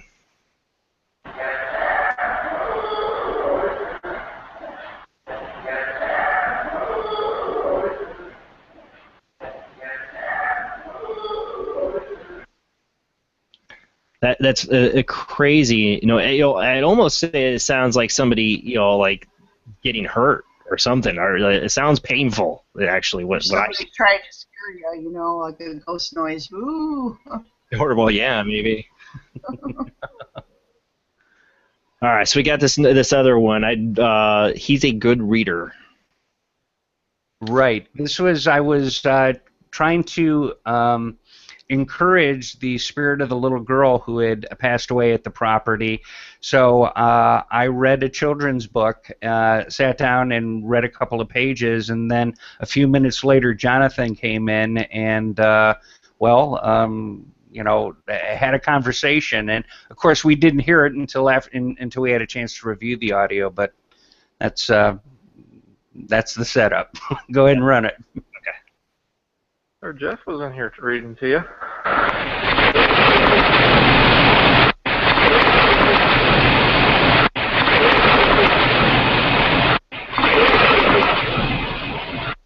Now, I noticed something in this clip that I've noticed maybe in other a VPs. few minutes ago. I thought I heard movement. Hold on a second. I hate how YouTube likes to jump to the next video. It's like, stop. There we go. All right. Actually, I can play it again on my phone so we can hear it. But, Sir Jeff? I noticed something in that clip. I'm going to play it again for people. Now, it's not the video of people you're seeing here because YouTube went crazy and jumped. I got this on my phone. But the clicking. Have you noticed in a number of EPs you get clicking, you don't know where it comes from? Yeah, and I'm continuing to. I believe it's the way that we're handling our microphones and the recorders, and I think it's a matter of technique, and it's something that I continue to struggle with even today. And I'm trying to figure out a way that keeps the recorder close at hand, but out of hand, or at least away from, because I think, like you're holding this thing for hours and hours, you kind of move it around your hand a little bit. I think that's speculation on my part. What do you think? Well, I've gotten the clicking before on EVPs where I had it. You have that little, like on an Olympus, that little thing, mic, the stand, sit it there. I've gotten it where nobody's touching it, and I've gotten that Same click. here. I've had it laid down somewhere, and it shows up. It makes me wonder. A lot of times it shows up in the same ones as Jason's, so it's something we're both picking up. And we've gotten the habit. Sometimes too. Yeah, because when I first began, you'd get that mic rubbing sound, Right. And so I've gotten the habit of training people to, pick your location.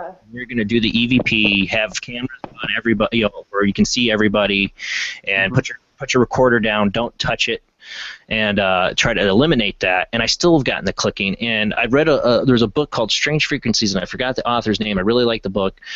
He talked about getting that too in his recorders, and his thoughts were: is there something that's happening in the recording process of these EVPs that's causing that clicking? And the guy who taught me, Mike McDowell, I took a college course with him on paranormal investigating. Actually, it was an extracurricular course. That's how I got started.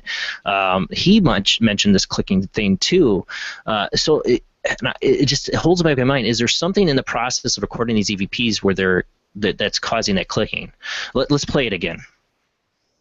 I was in here reading to you.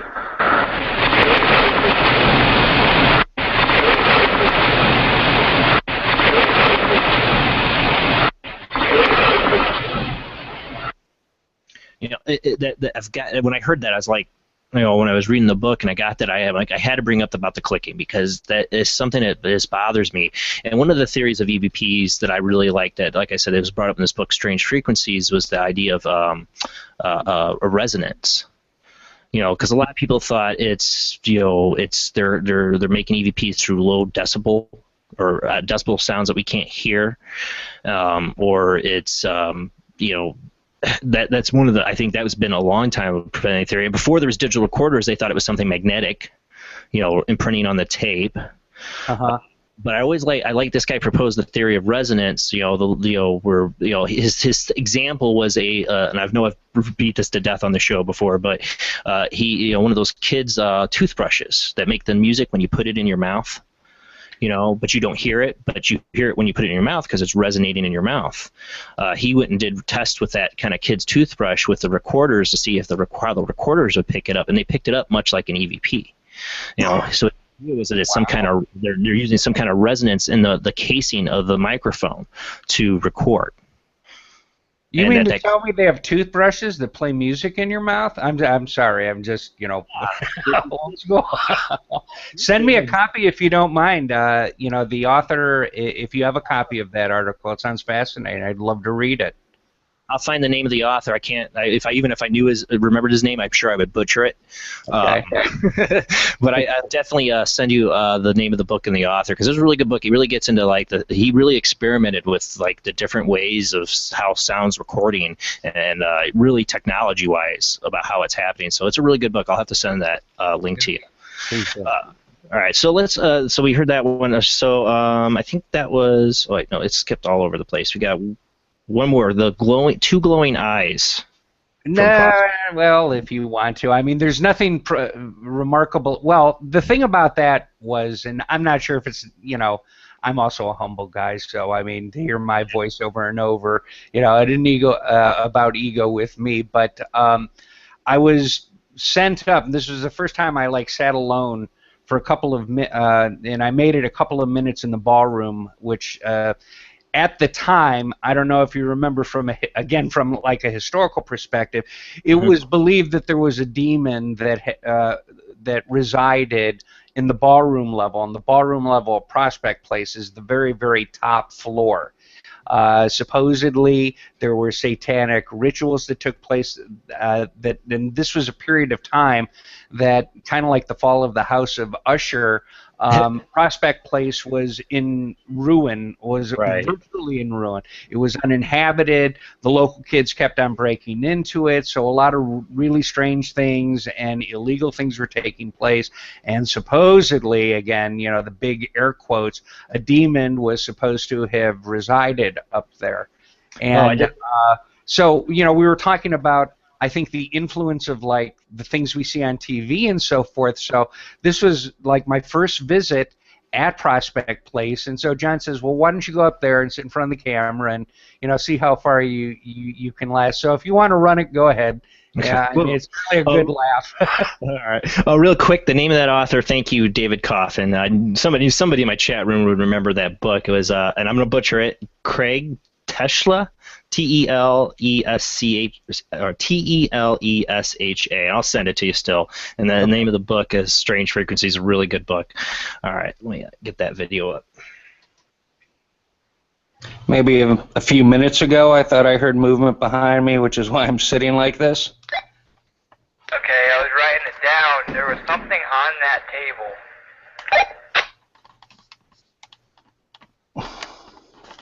Big friends, Jeff. Big friends.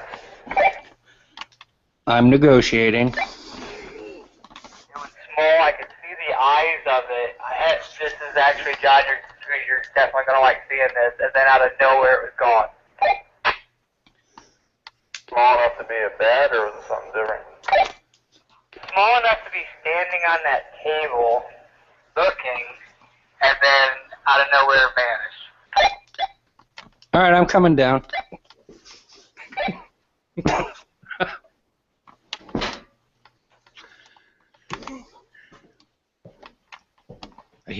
I hear some disbelief in your toe. My embarrassment.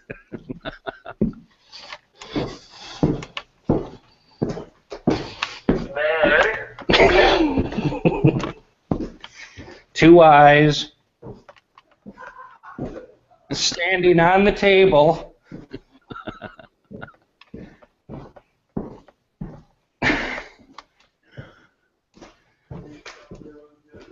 Pardon me? If you'd like to come up, I will. Okay. God. Yeah. Hold on a second. I want to play this last one from Prospect. This one. This is. It sounds like they are enjoyed your stay. Yeah. This one. All right. Here we go. Let me back up the big screen on this though.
Out in the hallway.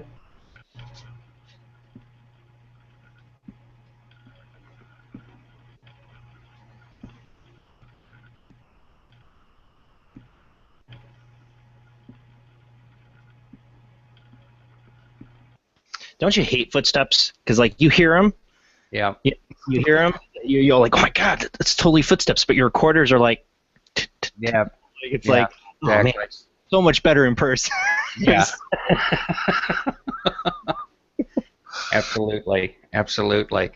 And again, when you look at the history of these at these places, that it's really kind of remarkable when you're able to now, and the voices that we heard there, with the exception of the unexplained one, at least in my opinion, clearly female voices. And this was obviously, with the exception of GW or Mr. Adams himself, there were very dominant, women in the house who were running the household and, continue to make their presence known, to investigators who are, I think, really kind of cordial, polite, and respectful. And as I've said before, and I've heard from other investigators, they're particularly fond, or I think, much more interactive with other women than they are with men. In subsequent investigations that we've done at Prospect Place, we don't get the same kind of results. This was like the EVPs that we caught here were from my first investigation, and again, I've investigated on numerous occasions. We don't seem to get the same kind of evidence from Prospect Place anymore.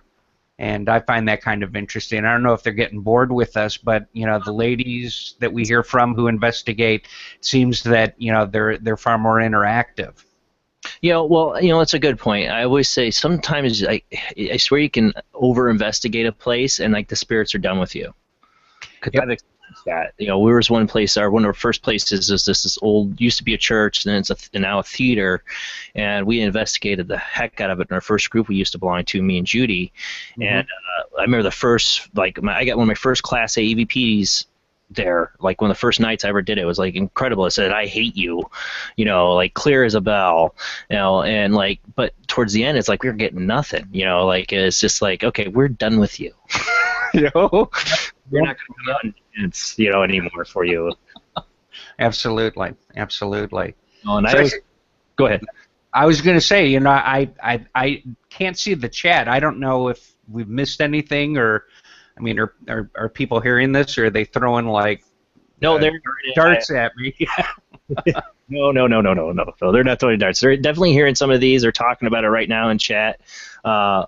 Especially when the first one we played with the woman making that awful sound, like there was like, that sounds like somebody like in death throes or dying. As I heard a number of people comment in chat on that. You definitely got some good stuff. Now I know there's one from I think it was Gettysburg I really liked. Go for it. Yeah, Gettysburg was a remarkable place, and I didn't, and I've been to the battlefields on several occasions as a student of history, I guess, or to kind of be there, but it really takes on a different, I guess, feel when you're out there. And we didn't break any curfews or any laws. I mean, there are set hours. We didn't have any special kind of permitting. We arranged, we did several recordings out on the battlefield, or a series of recordings.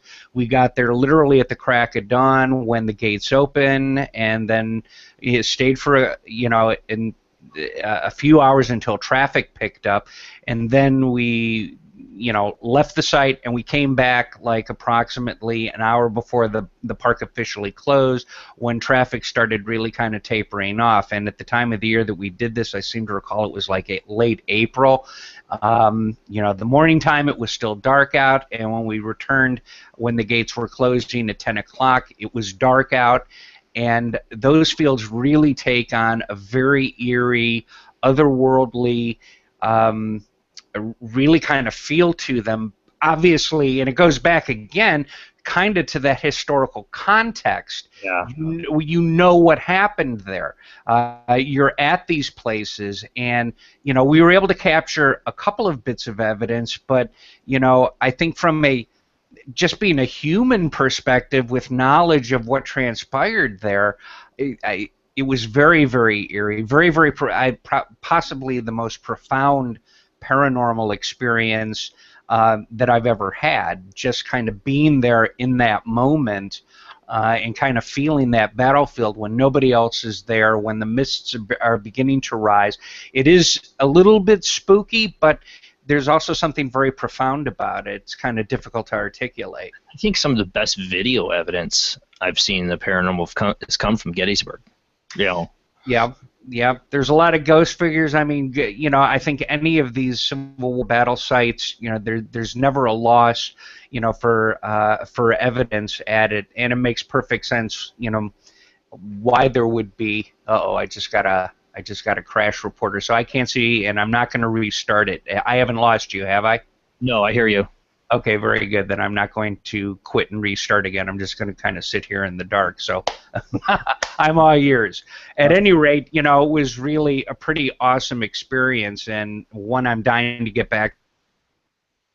Uh-oh, we might have lost him. It's happened before the show, and he came back, so I'm hoping he comes back. Let me check where we're at on this. Yeah, he's frozen for a second. He hopefully will come back. While we wait for him, let's play this, and let's see if Jeff comes back. Let's hope.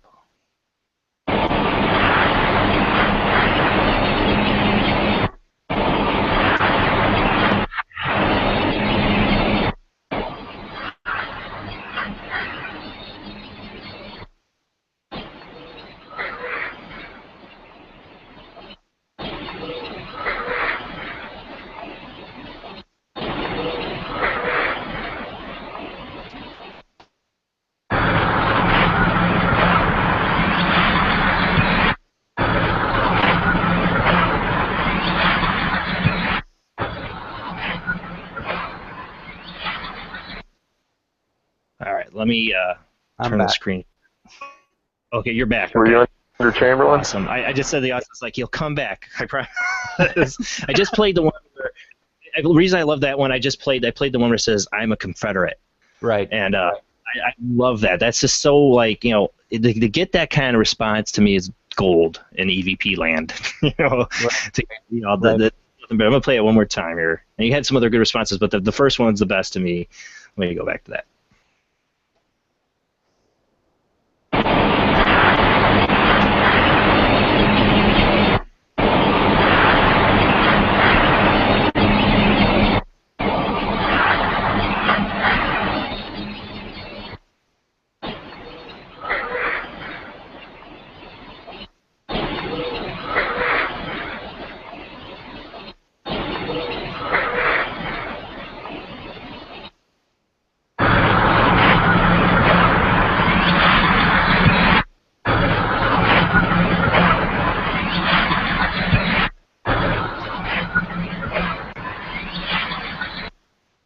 Now, don't you get the same? Don't you get the Confederate thing at the Trans-Allegheny? I don't remember. Yeah, we did get a response from. I think the folks at Tala Trans-Allegheny refer to him as Jacob, and I thought he was a Union soldier, but I have. Honestly, I've forgotten. I thought it's interesting. You get that, response, and you get you this. were part of the war. Were you Union or Confederate? There.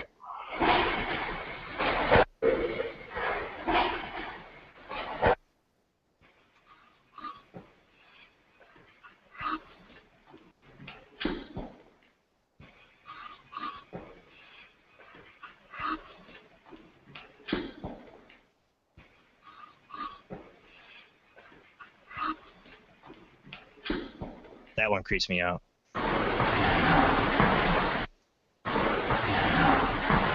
And Get Out is like, there's a number of like good old classic EVPs that you get.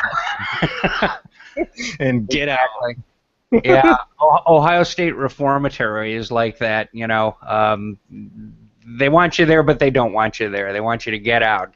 So it's the cliched classic EVP, but they're always fun to get. But absolutely. The one at an asylum and it says "Bring me a present." Yeah, it's strange, man.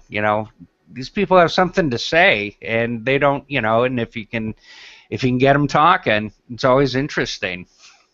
Well, I am gonna open up the lines now. We can keep talking about the paranormal, and we're going to go on and talk more about that. But for anybody who knows, I'm gonna take the screen share off because I don't want to give away all of his evidence. I want you guys to go buy the book and go to the links, read the story, and then do as I did. You read it, and then he talks about the evidence, and then go to the evidence, and then keep reading. It really immerses you in the book. It really makes you feel like you're there investigating with him, and it was one of the first books I've ever read like that, paranormal investigating wise. I've read a lot, and there's a lot of good ones, but I love the way that it immerses you in with the evidence. Maybe it's because I'm an EVP junkie that I love the evidence. I love hearing anybody's EVPs, and so one of the reasons I started doing this show is because I want.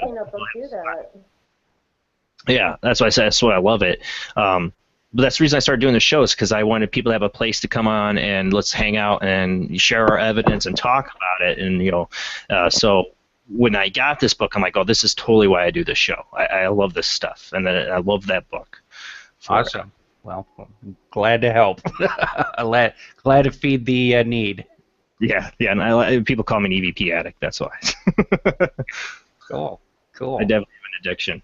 All right, so the Skype line I'm opening up now for anybody who wants to call in. If you got your questions for Jeff or you want to just make a comment at all about what we're talking about here in the paranormal field, go ahead or share your story. If you have a paranormal experience you want to share, we always love hearing it and get my guest perspective and ours, Jamie or Judy's. The Skype ID is oojblandoo. Send me a contact request. Call in that way. It is audio only, so you will be anonymous. If you just want to say your first name, nobody's going to see you. They're only going to hear you.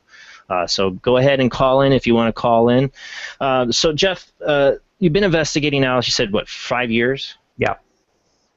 Are you feeling like you are coming to some kind of, you feel like you're ever going to kind of, we talk about we're dealing with the unknown, but do you ever feel like you're going to come up with some answers in a way, for yourself at least, for what's going on? I think that what I'm hoping for is that we're in a position that we're able to kind of advance the level and the quality of the conversation amongst investigators. I'd like to see, certainly amongst those who call themselves investigators. I mean, I think you can go out and have a great time on a weekend, and there's nothing that should prevent you or stop you from doing that. I make mention of this in the book. If you're going to be an investigator, you're going to call yourself an investigator, then I think you need to really kind of behave, act, and work like an investigator. And I think in order for investigators the world around, in order for us to increase the quality of our game, we got to get better at investigating. And sometimes that, and I think that means that, better technology, and if it says made for entertainment on the back, that's not real good technology. I think that more rigorous and disciplined approaches to the types of investigating we do, and again, the technology, the type of equipment that we're using. I think that what I hope in my lifetime is that we get to a point where we're able to bring in the scientists from the college campuses and allow them to turn these, some of these haunted locations into the laboratory so that they're able to use their skills, science, and expertise in order to help us, the lay investigator, to provide some answers. And I think that we're coming to a point in terms of science where the naysayers are beginning to kind of drop off, and I think that there are more open-minded, science-disciplined individuals who have an open mind to kind of step into the darkness, step into a trans-Allegheny lunatic asylum or a prospect place, and bring their equipment and attempt to record and provide greater depth of answers. And that's where I'm hoping that, if we can nudge that a yard or two on the football field of paranormal investigating, then I think that we've done our thing to the best of our ability. What are some of the key pieces of equipment you like to use? I mean, of course, video and a tape, some kind of audio recorder. But we're pretty old school. But I think that there are probably scientific, bits of equipment, things like oscilloscopes that we use and have used FLIR infrared imagery certainly comes in handy. But you have to know how to use it. And especially the FLIR. Yeah, exactly. But it was also a flare that told us at Thornhaven Manor that there was a rodent in the chimney, and it wasn't some diabolical, spirit that was making just a hell of a lot of racket. So when you know how to use the equipment, and I suppose that's another thing that, we raise our game to the quality, and it goes back to what I was saying before. We become better investigators by knowing our equipment better, becoming better at what it is that we do. And as I also said before, we become more critical of the work that we do, means that the results of our investigations becomes, quantitatively improved, better.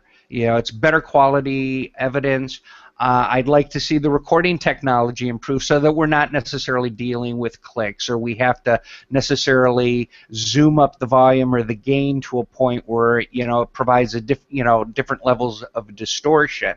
And I think that the scientific community, the acoustic community, electrical engineers are going to be able to, physicists naturally, I think they're going to be able to bring that type of quality to the investigating scene, and hopefully I'll see it before I take my own long-term nap.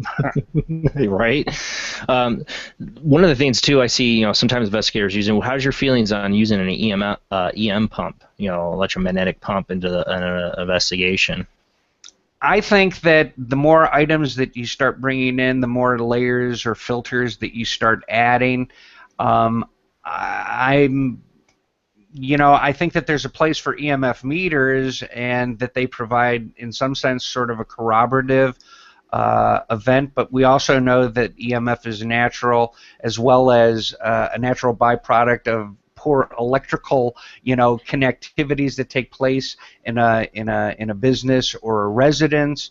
It can explain some things, but it is not necessarily the end-all and do-all. I think that our challenge is finding that balance where we have a firm understanding of the capacity of what this equipment does, and that one bit of one gadget, one device does not necessarily prove whether an event has actually taken place. And it's bringing all these different technologies together in a sane and meaningful way where there's sort of balance, where it really kind of makes sense. As far as pumps, I think that anything that certainly enhances the environment, but on the one hand, while you're enhancing the environment, on the other hand, you're also sort of introducing a different level of variable that we don't necessarily know enough about. And so that's why, at least in terms of my personal belief, I tend to think that, act sort of old school, and keeping it very basic relative to recording devices, because things like Frank's boxes, and even if you're using a ghost box with a Faraday cage or so forth, you're adding a layer that then at another point you have to really sort of have to filter out. We're adding different levels of complexity that I'm not sure if they're necessarily. And again, we have a Frank's box. We use it maybe once a night or something, just, if we're bored, if we're not, to see what kind of response we're possibly going to get. But it doesn't necessarily rise to the level, or at least as far as the way that we judge our evidence as being evidence, because you could be getting something very random from it. There are a lot of ifs to it. Yeah, and that's what I say. We've experimented a lot with ITC in the last year, but you don't want it to take over your investigation. You want to know what the actual element of what it's like without those things involved. Like you say, you talk about adding layers. Well, to me, I think you have to go into it as, how does the normal person is not investigating, they hear a voice, they see an apparition, they're not trying to make contact, they don't have an EM pump, they don't have a ghost box or a Frank's box going on. So right. Those things, I think they can be used, but you don't want it to overtake your whole investigation with it at all. You want it to be a small percentage, because like you said, they're not going to be the best evidence compared to getting an EVP out of thin air or a disembodied voice. I'm in absolute agreement, and I also believe that, again, since this is not happening in a laboratory or a sterile type of environment, that we have to remember that, you know, we're not purist scientists, investigators. We do this, and let's be honest with each other. We do it for the fun. We do it for the kick. We're not. It's not like we're writing theses or dissertations about our experiences. We're doing this for fun in some respect, but you know something? That's the human element. That's what we bring to it. And I think that when we get lost, I see a strong tendency to get lost in the technology when it's like, kind of sit back. You know, it doesn't mean you take your thinking cap off by turning the Frank's box off. It doesn't mean that you stop being a little skeptical of the experience or the evidence that maybe you're recording, but, you know, step away from it.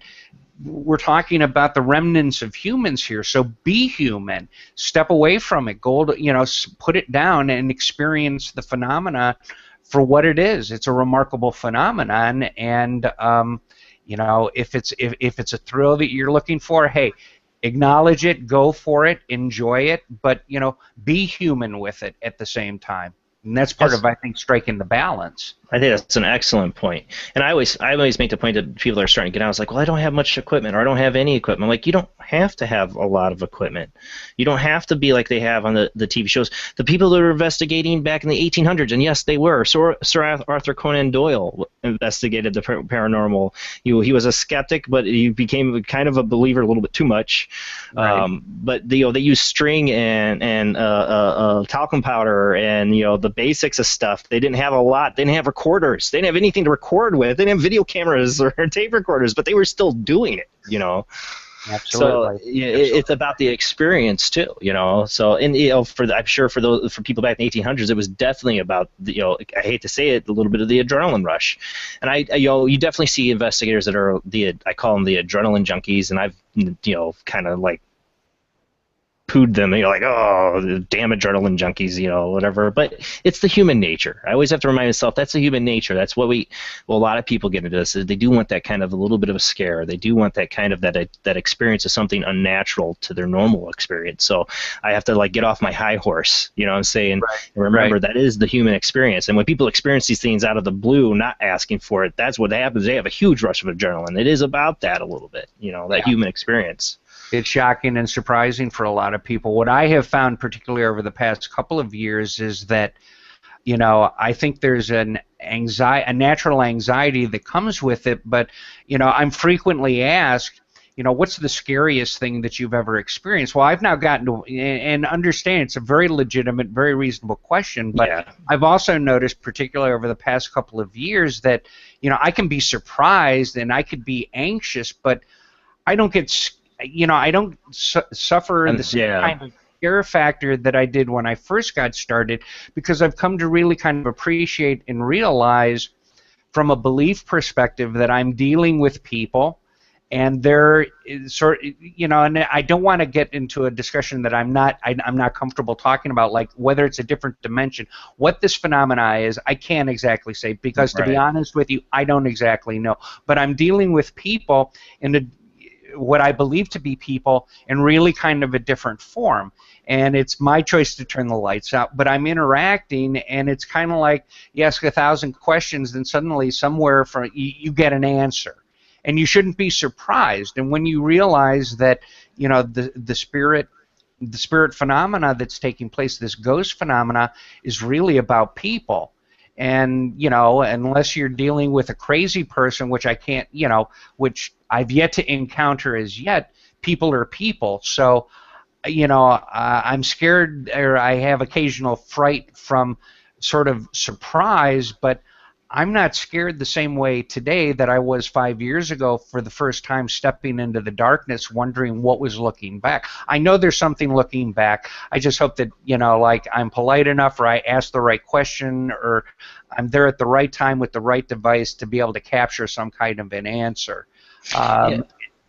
To me, I got into this having experiences as a kid. Like I saw some, and then as a teenager, I had a really horrific experience. So when I got into it as a trained investigator, I was already over that. And I'm not like trying to. I always said it's not me trying to beat my chest and be like I'm not scared of nothing. Not at all. I can still get scared with the best of them.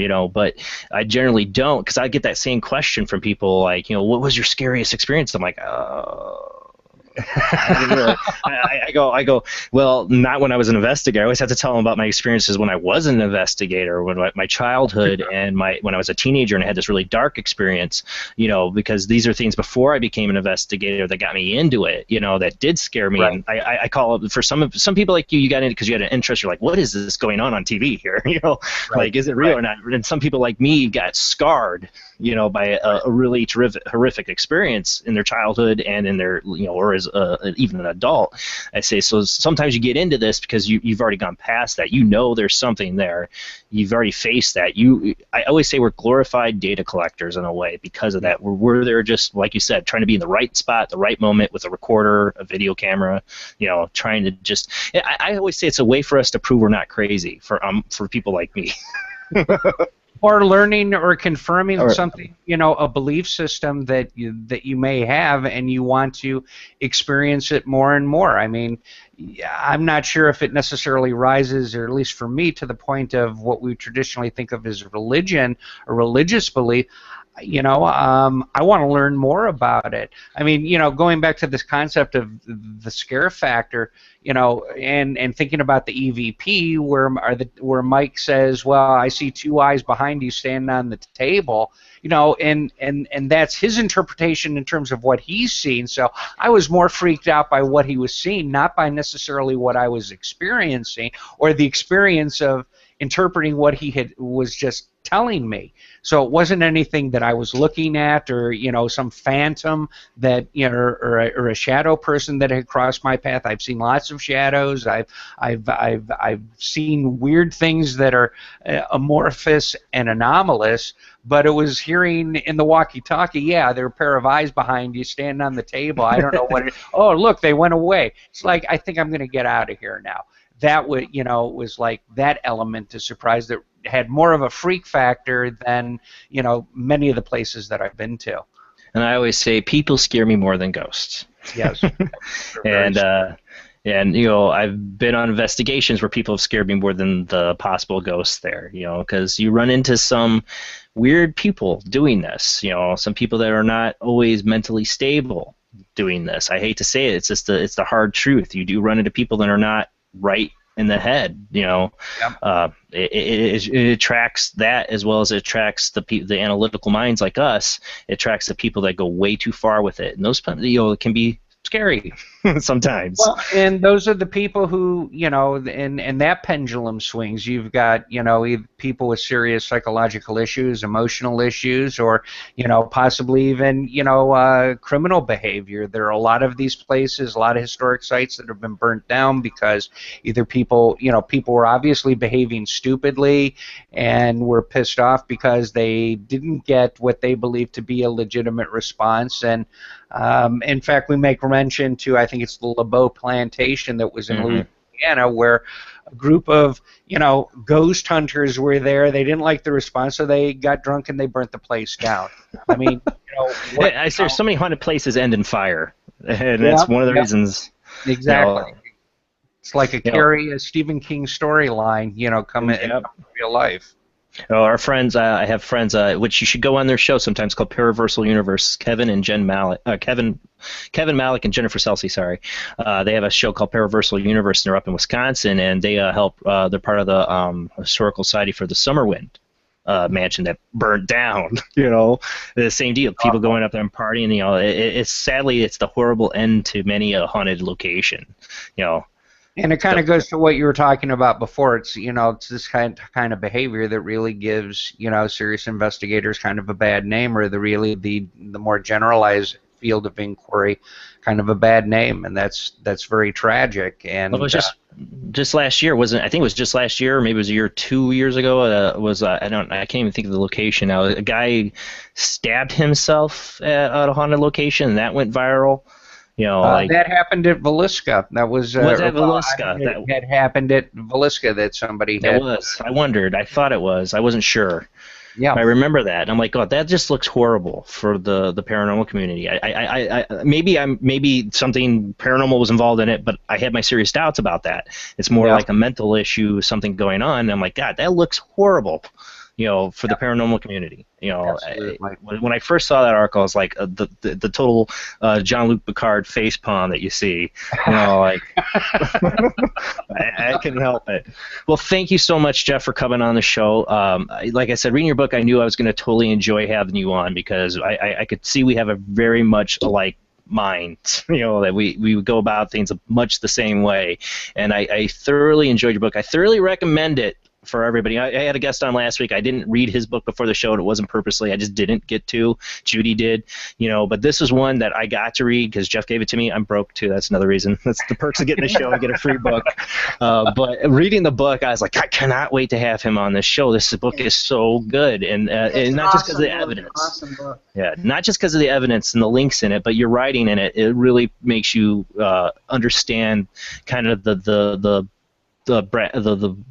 brass tacks of investigating. You know, you really get down to the truth of it, in my opinion. Well, I appreciate it very much. You know, I've heard, you know, some of the feedback I've gotten so far has been it's really kind of a how-to book, and that was never my intention. But stuff happens, you know. It really is, though, Jeff.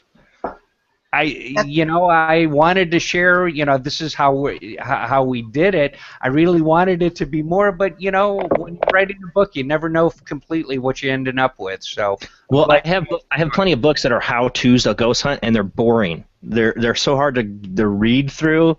Yours is a how-to, but it doesn't beat you to death with it, and it gets you involved, and it teaches you without even realizing. That's why I think it's such a good book, and I highly recommend it to the people. And we learn from each other, you know, in this. Absolutely. We're learning from each other. We certainly do. So if people want to find the book, they can find it on Amazon? Absolutely. It's available at Amazon in both Kindle. If you get the Kindle version, you'll have active links. If you get it in hardbound, you'll have QR codes that you can scan with your preferred device. It's also available at Walmart.com, Barnes & Noble, any of your favorite retailers. And if you'd like to, feel free to visit our Ghostly Encounters book website.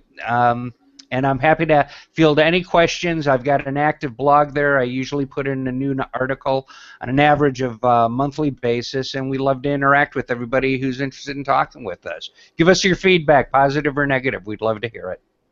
That's awesome. Well, again, thank you, Jeff. Thank you, Judy and Jamie, for joining us. Next week is the ITC Collective Show. I have no planned guest for that. And Jeff, this is a really cool thing we do every once a month. I do, you know, every Sunday night, but once a month we do a live spirit box session. On air. Yeah, yeah. Okay. We had last time we had Steve Huff on, so it was pretty cool. But we do a live one. I'm thinking next week. I already ran this past Keith Weldon. We're going to do an open lines where I post the link just for the ITC Collective members that we belong to. I'm going to post the link in there at some point in the show into just that membership group, because if I post it in the chat room, there's a little too many haters maybe out there that might want to jump in and cause problems. So I'm gonna post it just in that group. So if you're an ITC Collective member, you'll have the opportunity. I think what we're going to do is we're going to let you jump in on the Hangouts, and we're going to have to take turns. You know, you come in for just a little bit. We'll run the spirit box, see if it talks to you, and then we're going to let somebody else have a turn. Can only have so many people in here. We don't want to overload it. So I think that's what we're going to do, because we don't have any guests. I'm sure Jamie, you'll be there. Judy will be there. Keith and Chris will be there. Maybe we'll get Michael Todd Phillips to come back on. I haven't talked to him yet. I shouldn't say that, but I'm sure he would love to come back on, and maybe see a couple other members that'll hang out, and then leave a couple spots open for people to hop on in here and there and see if the spirit box talks to random people that jump in. I want to try it. It's going to be an experiment. So thank you, guys. Next week, it'll be, like I said, ITC Collectives, 10 p.m. to midnight, same bat channel, same bat place. No special guests. Like I said, it's going to be open lines, ITC Collective. We're going to give it a shot. It's going to be on Hangouts. Skype line's down because I run my whole spirit box session through my phone. It's weird, I know. All right, guys. See you next Sunday, 10 p.m. to midnight. Have a great night. Have a great weekend, and see you next week. Thank you. Good night. Thank you. Left to say, hold the hand that breaks all my my thoughts ablaze.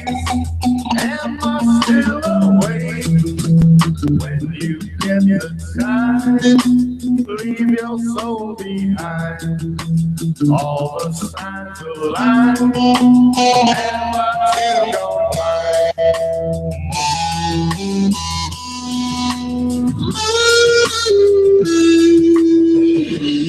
Away where silence holds the day.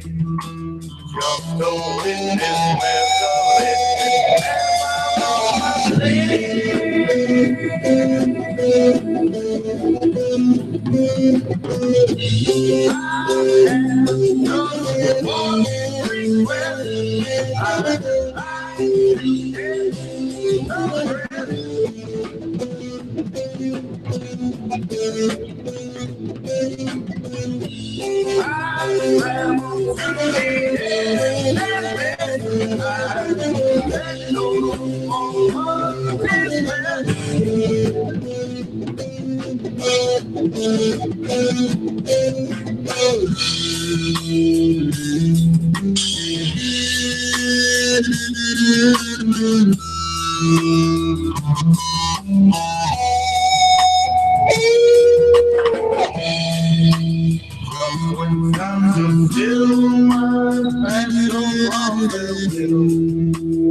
Am I on my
This is why I do the show. I loved having Jeff Cole on.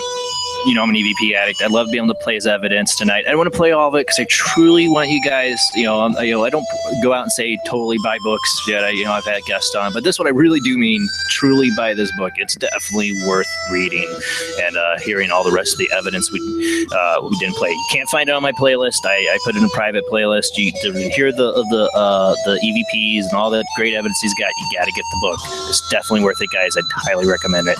See you next week, 10 p.m. to midnight, ITC Collective Night.